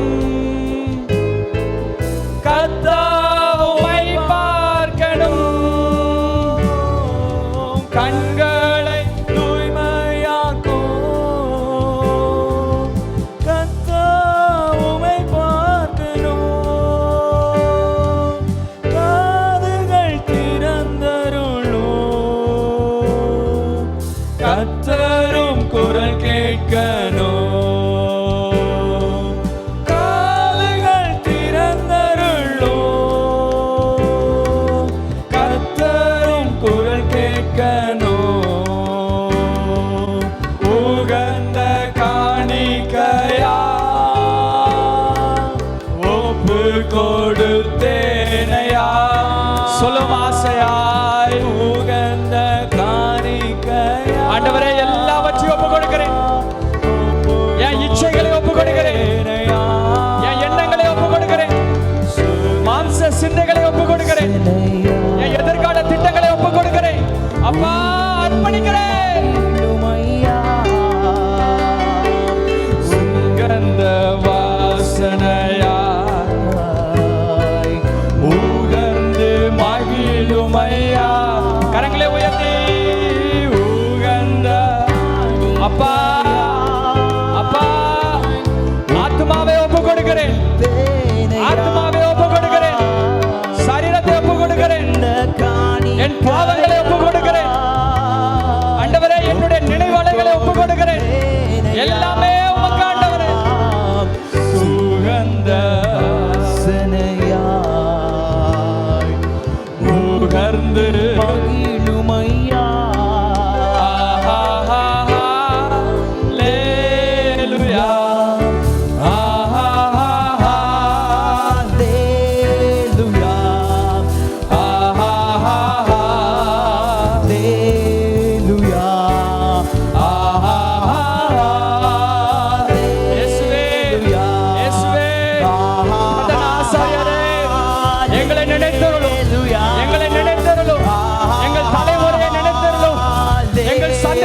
நினைத்தருளும். எங்கள் சபையை நினைத்தருளும். எங்கள் குடும்பத்தை நினைத்தருளும். கர்த்தாவே, கர்த்தாவே, எங்களை கேட்டருளும். எங்களை கேட்டருளும். எங்களை கேட்டருளும். உம்முடைய அக்கினி தேவை. உம்முடைய அக்கினி தேவை. லபோ ஜாப்ரா கேச்சோ அப்போ ல கோபல ஹச்சோ பலே லபோ ஜாப்ரா கேச்சோ ராச்சோ கோபே.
கர்த்தருடைய மகிமை, கர்த்தருடைய மகிமை, உயிர்த்தெழுந்த ஜீவன் இப்பொழுது உங்களுடைய வாழ்க்கையில நிறைவாய் வந்து அமர்வதாக, நிறைவாய் வந்து அமர்வதாக. Let the fire of God hit you right now in the mighty name of Jesus Christ. இந்த வாழ்க்கையில் இருக்கிற ஒவ்வொரு அங்கத்திலும், ஒவ்வொரு இடத்திலும், ஒவ்வொரு சூழ்நிலைகளிலும், ஒவ்வொரு எண்ணங்களிலும், மாம்ச சிந்தை இருக்கிற இடத்திலும் இப்பொழுதே சிலுவை எழும்பி அக்கினியாக மாற்றப்படுவதாக, அக்கினியாக மாற்றப்படுவதாக. கரங்களை தட்டி கர்த்தருடைய அக்கினி உங்களுடைய இருதயத்திலே அவர்களை அனலாய் மாற்றுங்கள். கர்த்தருடைய அக்கினி, கர்த்தருடைய அக்கினி சிந்தனையிலே, எண்ணங்களிலே, வாழ்க்கையிலே, எதிர்காலத்திலே ஜீவனாக, ஜீவனாக, ஜீவனாக ஆவின் பிரமாணத்தினாலே, ஆவின் பிரமாணத்தினாலே எழுப்பப்படுவதாக, எழுப்பப்படுவதாக. உங்களுடைய வாழ்க்கை ஆவிக்குரியது, உங்களுடைய வாழ்க்கை ஆவிக்குரியது. Life is spiritual, life is spiritual, life is spiritual. வாழ்க்கை ஆவியாய் இருக்கிறது, வாழ்க்கை ஆவியாய் இருக்கிறது. அதிலே தான் ஜீவன் உண்டு, அதிலே தான் ஜீவன் உண்டு. பெற்றுக்கொள்ளுங்கள், பெற்றுக்கொள்ளுங்கள். ஜீவன் நதி பாய்ந்து செல்வதாக, ஜீவன் நதி உங்களை மாற்றுவதாக, ஜீவன் நதி உங்களை உருவாக்குவதாக, உருமாற்றுவதாக. Let you be transformed and transfigured in the mighty name of Jesus Christ, in the mighty name of Jesus Christ. உன்னதமான இயேசுவின் நாமத்தினாலே ஆகட்டும், ஆகட்டும், ஆகட்டும். இப்பொழுது எலியாவின் பலிபீடத்தில் இறங்கின அக்கினி இறங்குவதாக, இறங்குவதாக, சுட்டரிப்பதாக, சுட்டரிப்பதாக, ராஜ்யத்தின் பிரஜையாய் மாற்றுவதாக இயேசுவின் நாமத்தினாலே கட்டளையிடுகிறோம், பேசுகிறோம். ஹல்லேலூயா, ஹல்லேலூயா.